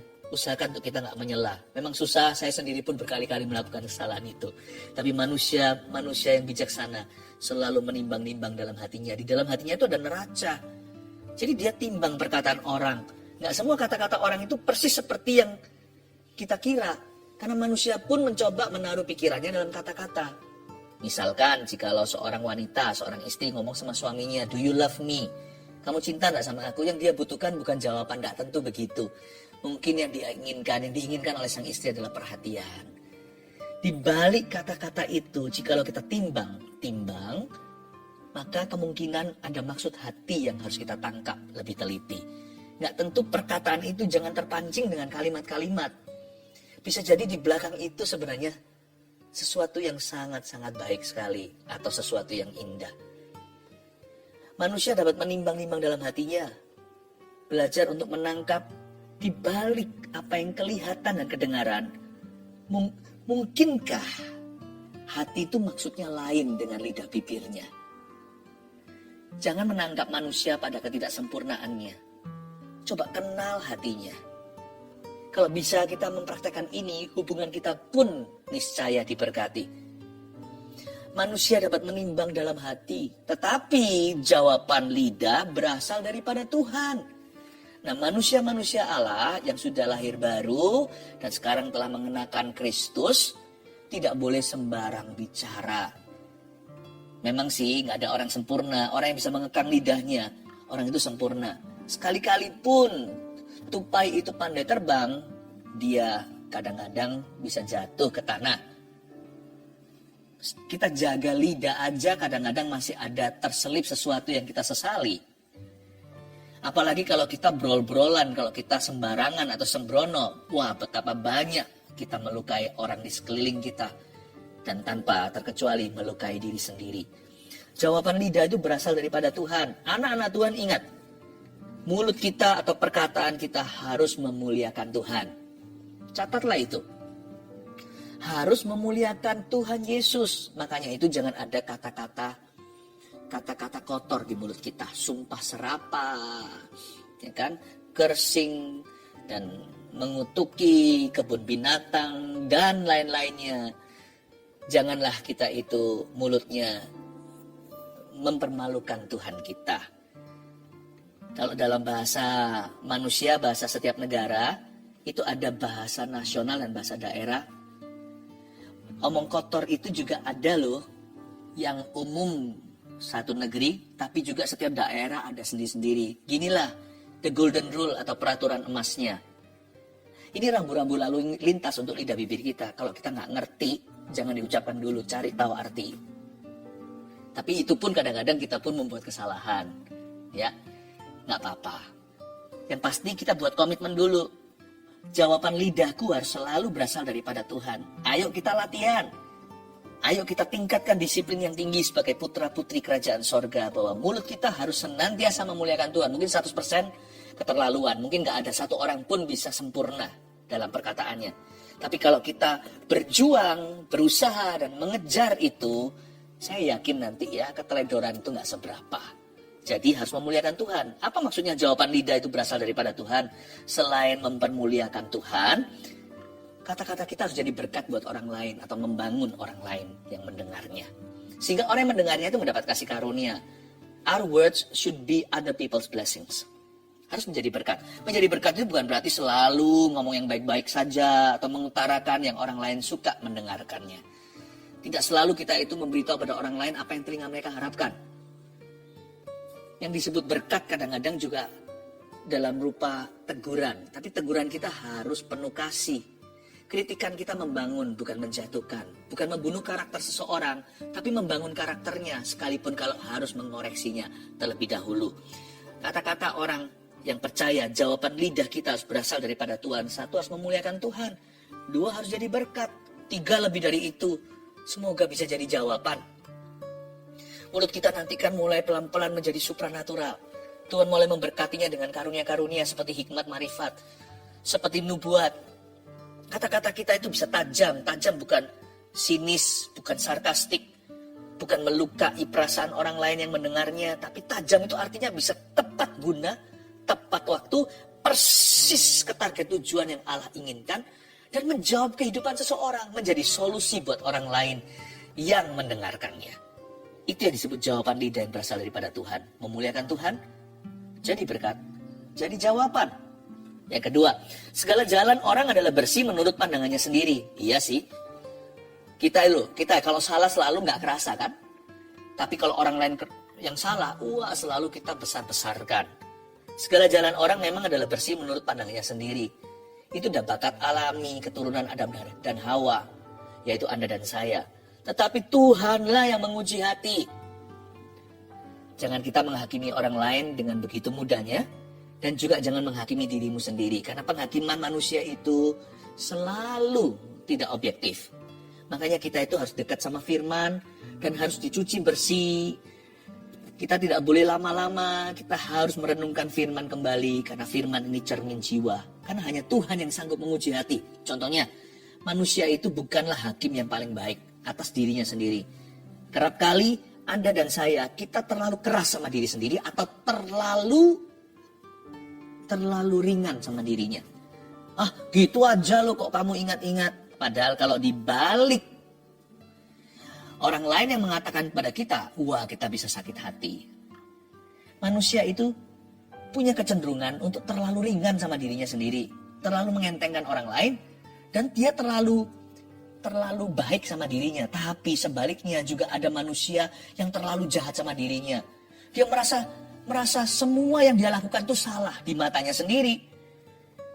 Orang yang tidak segan-segan untuk mengutuki dirinya. Orang-orang yang suka menyalahkan diri. Bahkan sampai pada titik taraf halusinasi. Dia kira Tuhan pun menolak dia. Tuhan pun sudah benci sama hidupnya. Tuhan sudah marah setengah mati. Padahal enggak loh. Manusia itu ya, kalau enggak satu ekstrim ya ekstrim satunya. Kalau enggak terlalu ringan sama dirinya, terlalu keras sama diri sendiri. Karena itu Tuhanlah yang menguji hati. Nah, cara kita menguji hati kita dalam Tuhan gimana? Satu, dengarkan hati nurani. Tapi hati nurani pun bisa menipu loh. Berapa banyak orang melakukan kesalahan mengira bahwa dia melakukannya untuk Tuhan. Seperti Paulus yang menganiaya jemaat. Dahulu kala namanya Saulus. Bahkan sampai membunuh martir pertama di perjanjian baru namanya Stefanus. Dia kira dia lakukan itu untuk Allahnya. Padahal Tuhan tidak pernah suruh sacrifice manusia. Atau membenci apalagi membunuh. Nurani itu bisa menipu. Tapi nurani dulu. Kalau nurani aja kita nggak latih. Kita tuh selalu menyangkali. Rasa nggak srek tetap jalankan. Rasa nggak sejahtera peduli amat. Terjang dan lawan arus Tuhan. Kalau Roh Kudus sudah mulai berbicara di nurani Anda. Mulai ada satu dorongan. Atau sebuah larangan. Dengarkan. Atau jangan diteruskan kalau itu sebuah larangan. Tapi lebih dari nurani. Kalau nurani kita bisa salah. Firman Tuhan gak pernah salah. Makanya hubungan saya dengan Alkitab ini dekat. Karena Tuhan yang menguji hati gak mungkin terjadi di hidupku. Kecuali lewat firman Tuhan yang ada di tanganku. Alkitab ini penting dalam kehidupan saya. Dan di kehidupan Anda. Inilah yang test the spirit. Inilah yang menguji segala roh. Firman Allah yang saya baca. Saya renungkan tiap saat. Dan kalau saat teduh bersama gini setiap Rabu dan Sabtu live-nya. Lalu hari Minggu saya khotbah di gereja. Ini semua firman-firman ini menjaga umat Allah. Nurani kita bisa menyesatkan. Tapi firman tidak pernah menyesatkan. Firman Tuhan itu selalu betul, selalu benar. Firman Tuhan itu gak ada salah atau cacat celah. Karena ini otoritas orang percaya. Inilah Tuhan yang menguji hati kita. Banyak baca Alkitab, banyak dengar suara Allah.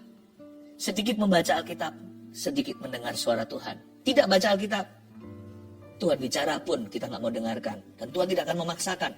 Kalau kita tutup hati, tutup buku, kita tutup hati. Kita tutup hati, Tuhan tidak akan dobrak pintu. Tuhan mengetuk pun tidak akan kedengaran. Karena terlalu bising jiwa kita dengan keduniawian.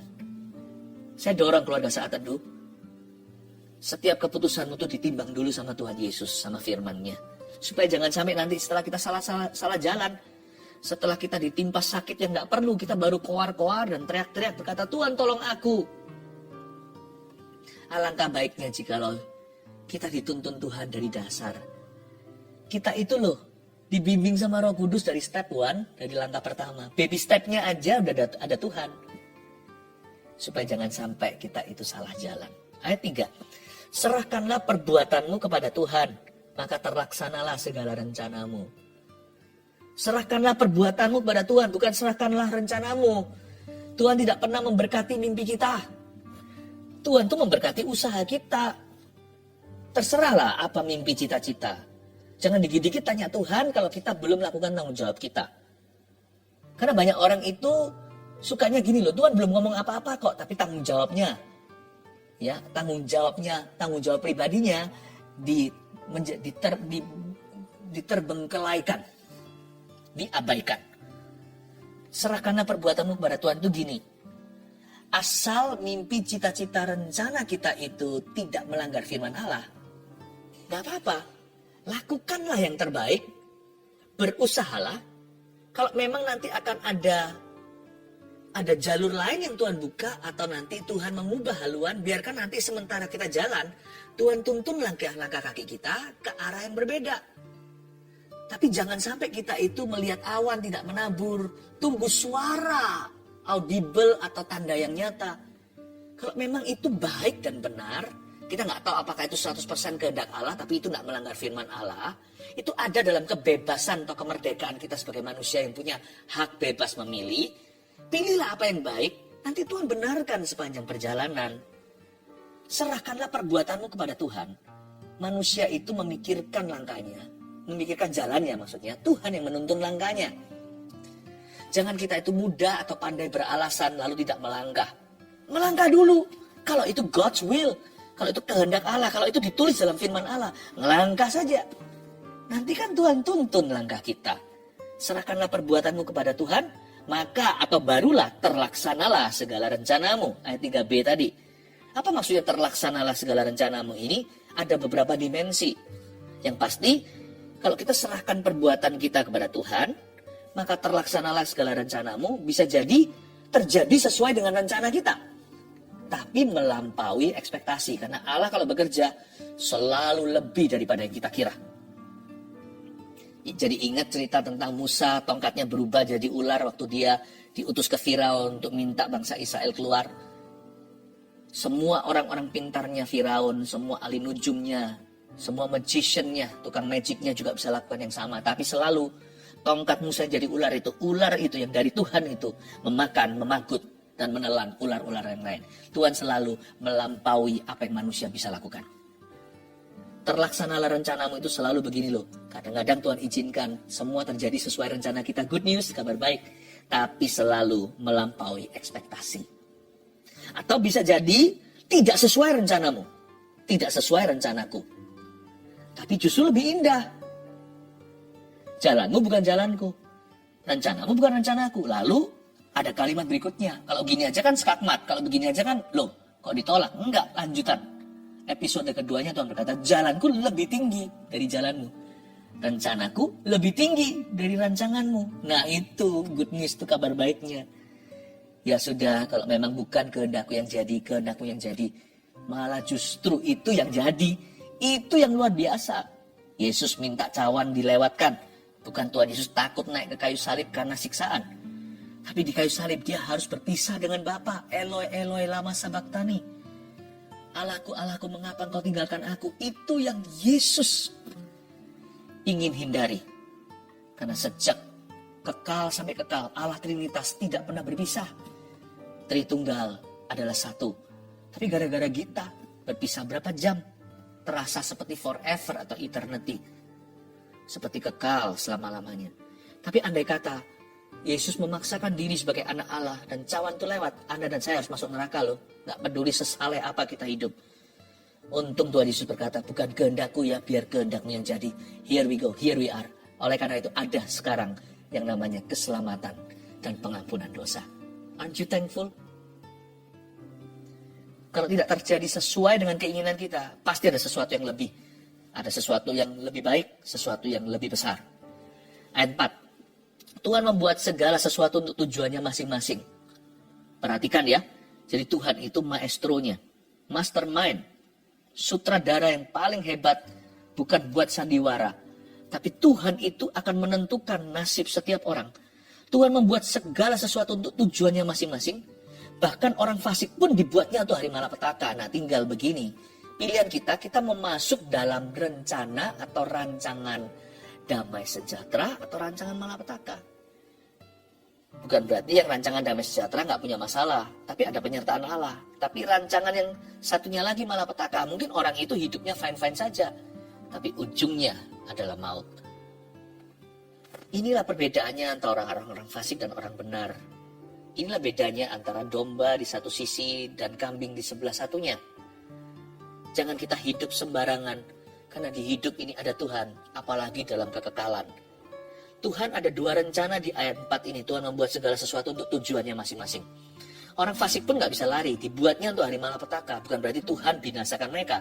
Tapi Tuhan kasih terus kesempatan, orang itu gak mau bertobat. Karena itu saya tahu, sekalipun kalau hidup kita sekarang masih berlumuran dosa dan banyak kesalahan, asal kalau kita mau bertobat, kita bisa switch plan loh, berubah rencana.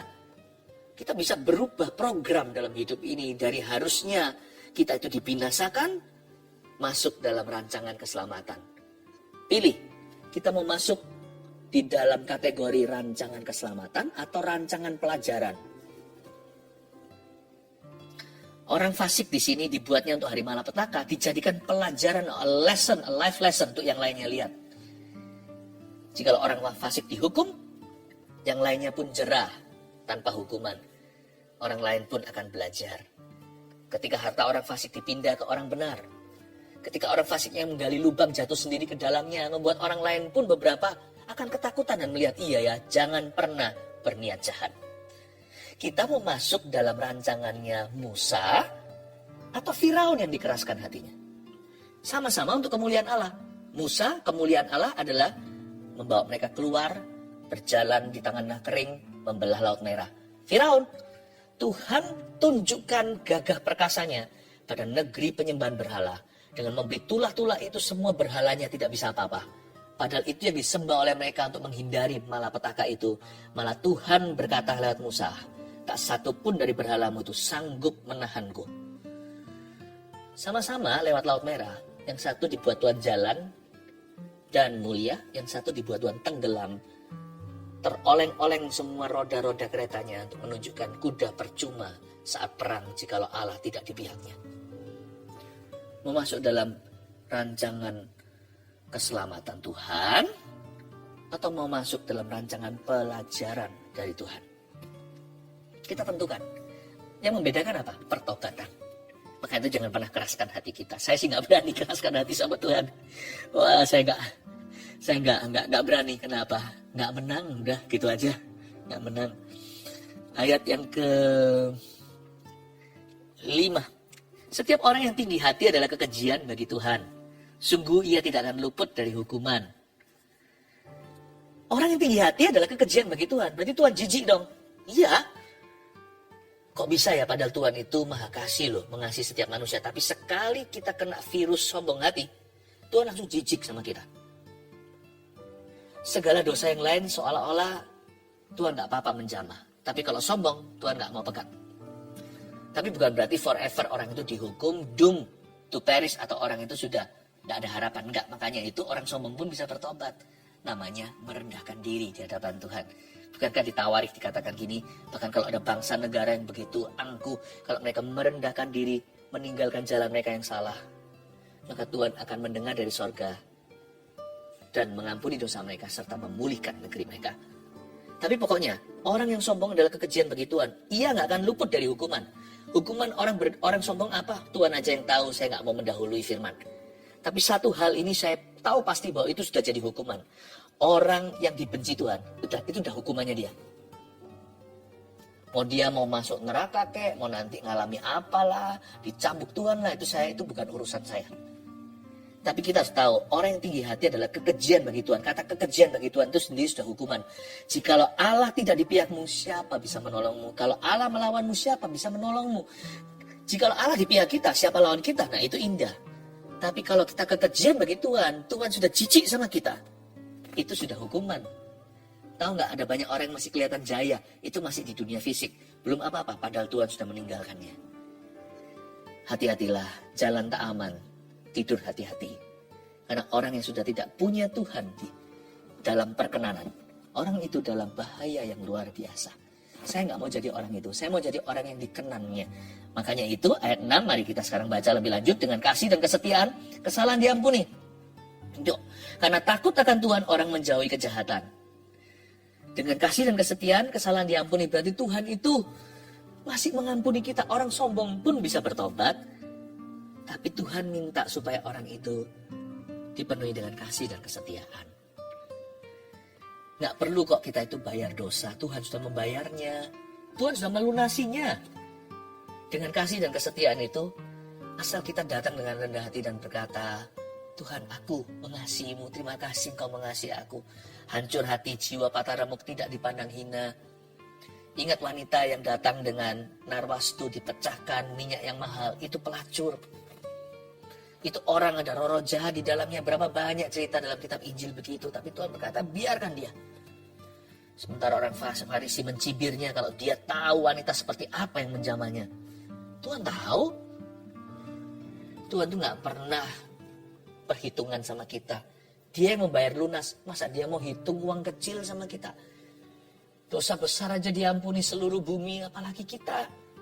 Tapi dengan kasih dan kesetiaan, kesalahan diampuni. Karena takut akan Tuhan orang menjauhi kejahatan. Karena itu kalau kita datang minta ampun sama Tuhan, peduli amat perasaan. Maksudnya apa? Udahlah, yang penting itu kasih dan kesetiaan, bukan perasaan. Mana ada tulisan dengan perasaan kesalahan diampuni. Dengan perasaan sudah diampuni, maka kita merasa diampuni. Maka kita sudah diampuni maksudnya. Mana ada kata-kata kalau kita merasa diampuni baru itu sungguh-sungguh pengampunan. Nggak ada. Peduli amat perasaan kita. Kita minta maaf. Sudah diampuni nggak ya? Udah diampuni nggak ya? Kita masih ragu atau bimbang. Yang penting kasih dan kesetiaan. Udah. Tuhan, aku nggak tahu apakah aku sudah diampuni atau tidak. Aku beriman aku sudah diampuni Tuhan. Perasaan sih belum diampuni, masih tertutup. Tapi aku mau setia. Aku nggak mau berbuat dosa itu lagi. Tuhan tolong aku supaya aku jangan jatuh. Lihat ya. Perasaan diampuni atau tidak. Itu tidak relevan. Di mana ada kasih pada Tuhan ketika seorang bertobat. Dan dia mau setia sama Tuhan. Tiba-tiba dia gak jatuh lagi. Menoleh lagi. Loh kapan ya aku merasa diampuni? Gak tahu, sambil perjalanan. Semakin jalan, semakin merasa dikasihi. Jangan terlalu besar-besarkan perasaan kita. Aku belum merasa diampuni. Aku belum merasa bahagia. Bahagia gak bahagia itu bukan perasaan. Bergembiralah karena Tuhan. Rejoice. Once again I say to you, rejoice, kata Paulus di penjara. Sekali lagi kukatakan padamu, bersukacitalah. Tuhan sudah dekat. Di zaman dunia ini perasaan is everything. Tuhan ajarkan bahwa iman is the better thing. Iman itu lebih baik daripada perasaan. Karena takut akan Tuhan orang menjauhi kejahatan. Saya suka ini. Kalkulasi dulu konsekuensinya sebelum kita digoda. Orang itu menjauhi kejahatan karena apa? 6b katakan karena takut sama Tuhan. Takut ini bukan ketakutan kayak Tuhan hukum, bukan. Takut akan Tuhan ini kalkulasi konsekuensinya. Jadi sebelum kita digoda, kalau kita tahu bahwa itu familiar atau itu sudah biasa jadi godaan pencobaan. Kalau kita mengertilah kita ini sering jatuh di mana. Nanti waktu kita lagi waras dalam hadirat Allah, berani konfrontasi pikiran, pikirkan sungguh-sungguh. Kalau kita nanti itu digoda begitu, kita nggak mau jatuh itu karena kita sudah perhitungkan konsekuensinya. Kalau sampai aku jatuh, karirku pasti ambruk. Kalau sampai aku berkata iya sama setan, keluargaku pasti berantakan. Anak-anakku nanti sengsara. Kalau orang sudah digoda itu, pikirannya sudah nggak bisa menentang. Karena itu pikiran dipersiapkan, ini medan perang. Sedia payung sebelum hujan. Tahukah medan perang rohani sesungguhnya itu adalah pikiran kita? Mengasihi Tuhan dengan akal budi itu bukan hanya memuji menyembah. Tetapi mempertimbangkan, ada timbangan di hati dan cermin jiwa. Ngomong sama diri sendiri, bicara begini. Kalau saya ya bilang sama diri sendiri, Philip Mantova, ini godaanmu yang sering terjadi sejak masa mudamu. Kalau sampai kamu berkata iya, saya mulai tulis seperti mencatat khotbah. 1, ini akan terjadi. 2, 3, 4, dan seterusnya. Itu menjadikan pegangan buat saya. Saya harap Anda juga punya catatan seperti itu. Bukan catatan khotbah namanya. Catatan konsekuensi dosa yang begitu dekat di hati Anda seringkali. Ayat 7. Jikalau Tuhan berkenan pada jalan seorang, maka musuh orang itu pun didamaikannya dengan dia. Luar biasa. Kalau Tuhan berkenan, jalan orang itu sama jalan orang, musuh orang itu pun bisa damai sama dia. Berkenannya apa sih? Pastor Philip, gimana caranya berkenan sama Tuhan? Easy, gampang. cintailah yang dia cintai, bencilah yang dia benci. Berkenan itu nggak perlu membawa pengorbanan, memberikan sesuatu yang memukau Tuhan, atau melakukan lebih dari saudara seiman. Nggak perlu sih, gampang aja sih. Jikalau Tuhan berkenan pada jalan seseorang, gimana caranya berkenan sama Tuhan? Gampang, belajarlah. Sambil kita semakin dewasa rohani, bertumbuh secara rohani, belajar senantiasa untuk semakin mencintai yang Tuhan cintai, semakin menyukai yang Tuhan sukai, semakin membenci yang Tuhan benci. Udah kan? Nah, orang yang gitu ya nanti Tuhan jadi pembelanya. Musuh orang itu pun didamaikan dengan dia. Gimana musuh kita bisa damai sama kita? Apalagi yang sudah bebuyutan. Simply this. Musuh kita itu bisa berubah pikiran karena Roh Kudus bekerja. Lalu dia bisa bergabung sama kita. Tadinya menentang kita, sekarang malah menjadi pembela kita, pendukung kita, tim sukses kita. Ingat Saulus, dahulu menganiaya gereja, akhirnya menjadi rasul Injil bagi gereja-gereja, apalagi bagi bangsa-bangsa. Ketika musuh kita itu dicelikan matanya, mereka itu tadinya menjadi oposisi, berikut menjadi sahabat. Tapi bisa jadi musuh itu sendiri tidak bergabung atau dia tidak menjadi pendukung. Tapi musuh itu disadarkan bahwa dia yang salah. Itu pun sebuah tangan Tuhan bekerja. Jikalau ada seseorang yang memusuhimu, tapi karena Anda terus pakai kasih, Anda terus memberkati, lama-lama orang itu bisa mengaku begini, iya ya, saya akui you benar. Atau bisa mengakui, iya ya, saya terpaksa harus mengaku bahwa orang itu lebih rohani dari aku. Mungkin gak ngomong langsung ke kita karena terlalu gengsi.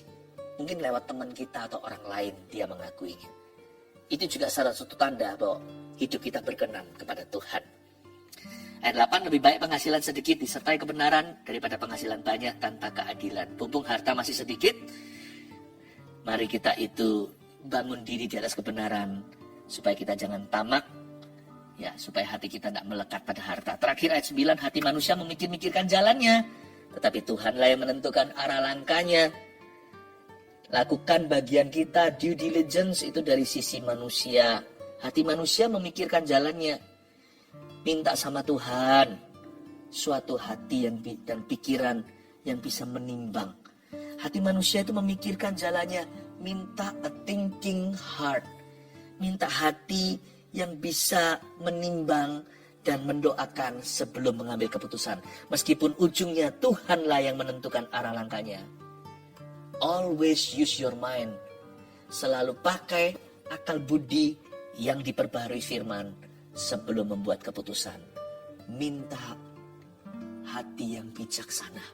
Minta roh yang takut akan Allah. Minta hati yang bisa mikir, menimbang-nimbang dengan pengaruh firman. Kalau kita punya hati seperti itu berkat terbesar dalam hidup ini. Karena segala langkah kita akan disertai oleh Roh Kudus. Tuhanlah yang menentukan arah langkahnya. Isn't that wonderful? Tuhan yang menentukan langkahnya. Hati yang mikir dalam Kristus, Tuhan tentukan langkahnya. Bukan setan yang pegang kendali, tapi Tuhan. May your heart be blessed. Biarkan timbangan hatimu itu diberkati oleh Roh Kudus. Biarkan cermin jiwamu begitu jernih. Anda bisa melihat campur tangan Allah dalam setiap langkahmu. Haleluya, God bless you. Lantas tuliskan, kali ini saya minta begini di live chat atau permohonan doa. Tuliskan apa yang selama ini jadi pergumulan Anda untuk ambil keputusan dan Anda tidak tahu keputusan apa yang terbaik. Kalau Anda berada di persimpangan, gak tahu harus memutuskan gimana, tuliskan. Dan kalau itu sesuatu yang rahasia, confidential, supaya gak jadi bacaan orang lain, Anda bisa samarkan. Tapi tuliskan. Atau kategori besarnya aja tentang hubungan, relationship, tentang pekerjaan, keuangan, atau tentang keputusan apapun lah. Tuliskan di sana ya. Saya mau tumpang tangan dan saya akan minta terang Roh Kudus turun atasmu. Sehingga ada wahyu Tuhan, roh wahyu dan hikmat akan menerangimu. Saya berdoa supaya hatimu, hati Anda dibuat peka mulai hari ini. Dan akan ada tanda-tanda Tuhan kirimkan. Akan ada signs. Kadang-kadang tanda itu nggak nyata tapi ada juga tanda yang bisa kita tangkap ketika hati kita terbuka. Tuhan akan berbicara semakin jelas dalam kehidupan Anda sekalian. Tuliskan ya, kita nyanyikan lagu ini lagi dari refnya atau chorusnya. Saya tunggu, nanti saya tumpang tangan dan mohon Roh Kudus untuk menuntunmu, menuntun kita semuanya. Tuhan, inilah yang Tuhan, inilah yang ku tahu, Kau mengenal hatiku, jauh melebihi semua yang terdekat sekalipun. Tuhan, inilah yang ku tahu, Kau menjaga hatiku supaya kehidupan memancar senantiasa. Sekarang ulurkan tanganmu ke depan, saya akan tumpang tangan. Roh Wahyu dan Hikmat, dear Roh Kudus, my very, very best friend. Turunlah atas keluarga Saat Teduh yang sedang mempertimbangkan sesuatu atau menimbang-nimbang sebuah keputusan. Hamba berdoa supaya firman Tuhan jadi pelita semakin menjadi dan terang semakin benderang dalam hati, jiwa, batin, dan sekeliling keluarga Saat Teduh yang hamba-Mu layani Tuhan. Inilah ladang penggembalaan di mana Kristus jadi gembala agung, hamba hanyalah jadi asisten aja untuk melayani mereka. Hamba berdoa Tuhan tuntun dengan tongkat gada di dalam nama Yesus, Roh Wahyu dan Hikmat turunlah jamah. Kiri atau kanan akan ada suara seperti firman Tuhan di Perjanjian Lama. Akan ada suara, samar-samar pun ada suara. Kamu sambil keputusan ini atau itu, yang pasti keputusan itu selalu dari firman. Selalu bukan ceraikan, tapi pulihkan. Selalu bukan bicara lari atau melainkan hadapi. Dalam nama Yesus, jamah keluarga Saat Teduh. Roh Kudus wahyukan sesuatu. Ada orang yang katarak disembuhkan Tuhan kata, atau Tuhan berkata begini, Tuhan sembuhkan. Tapi Anda selama ini ulur-ulur tidak pergi ditangani secara medis dengan benar karena mungkin takut atau apa, entah alasannya. Kataraknya sudah mulai agak susah dioperasi semacam itu. Udah agak melekat atau gimana, tapi sekarang belum terlambat. Di dalam nama Yesus saya berdoa untuk operasi yang berhasil. Ke dokter, ditangani, dan itu nanti tidak akan sesusah yang dikira. Tuhan akan memberi operasi yang sukses besar. Tidak melekat lagi, Tuhan buat longgar. Dan Anda akan sembuh lewat tangan dokter kali ini. Tuhan Yesus mengasihimu. Terima kasih Tuhan. Terpujilah namamu. Trombosit kata Tuhan. Roh Kudus katakan trombosit yang menurun drastis sekarang naik. Detik saya berbicara ini normal kembali. In Jesus name be healed. Disembuhkanlah penyakitmu itu. Di dalam nama Yesus. Oh, saya melihat begitu banyak sekali orang-orang menerima terang. Saya melihat seperti kepala-kepala jumlahnya ribuan bahkan puluhan ribu dan terang itu turun ke atas kepalanya. Oleh akal budimu yang diterangi, keputusanmu disertai. Terima kasih Tuhan.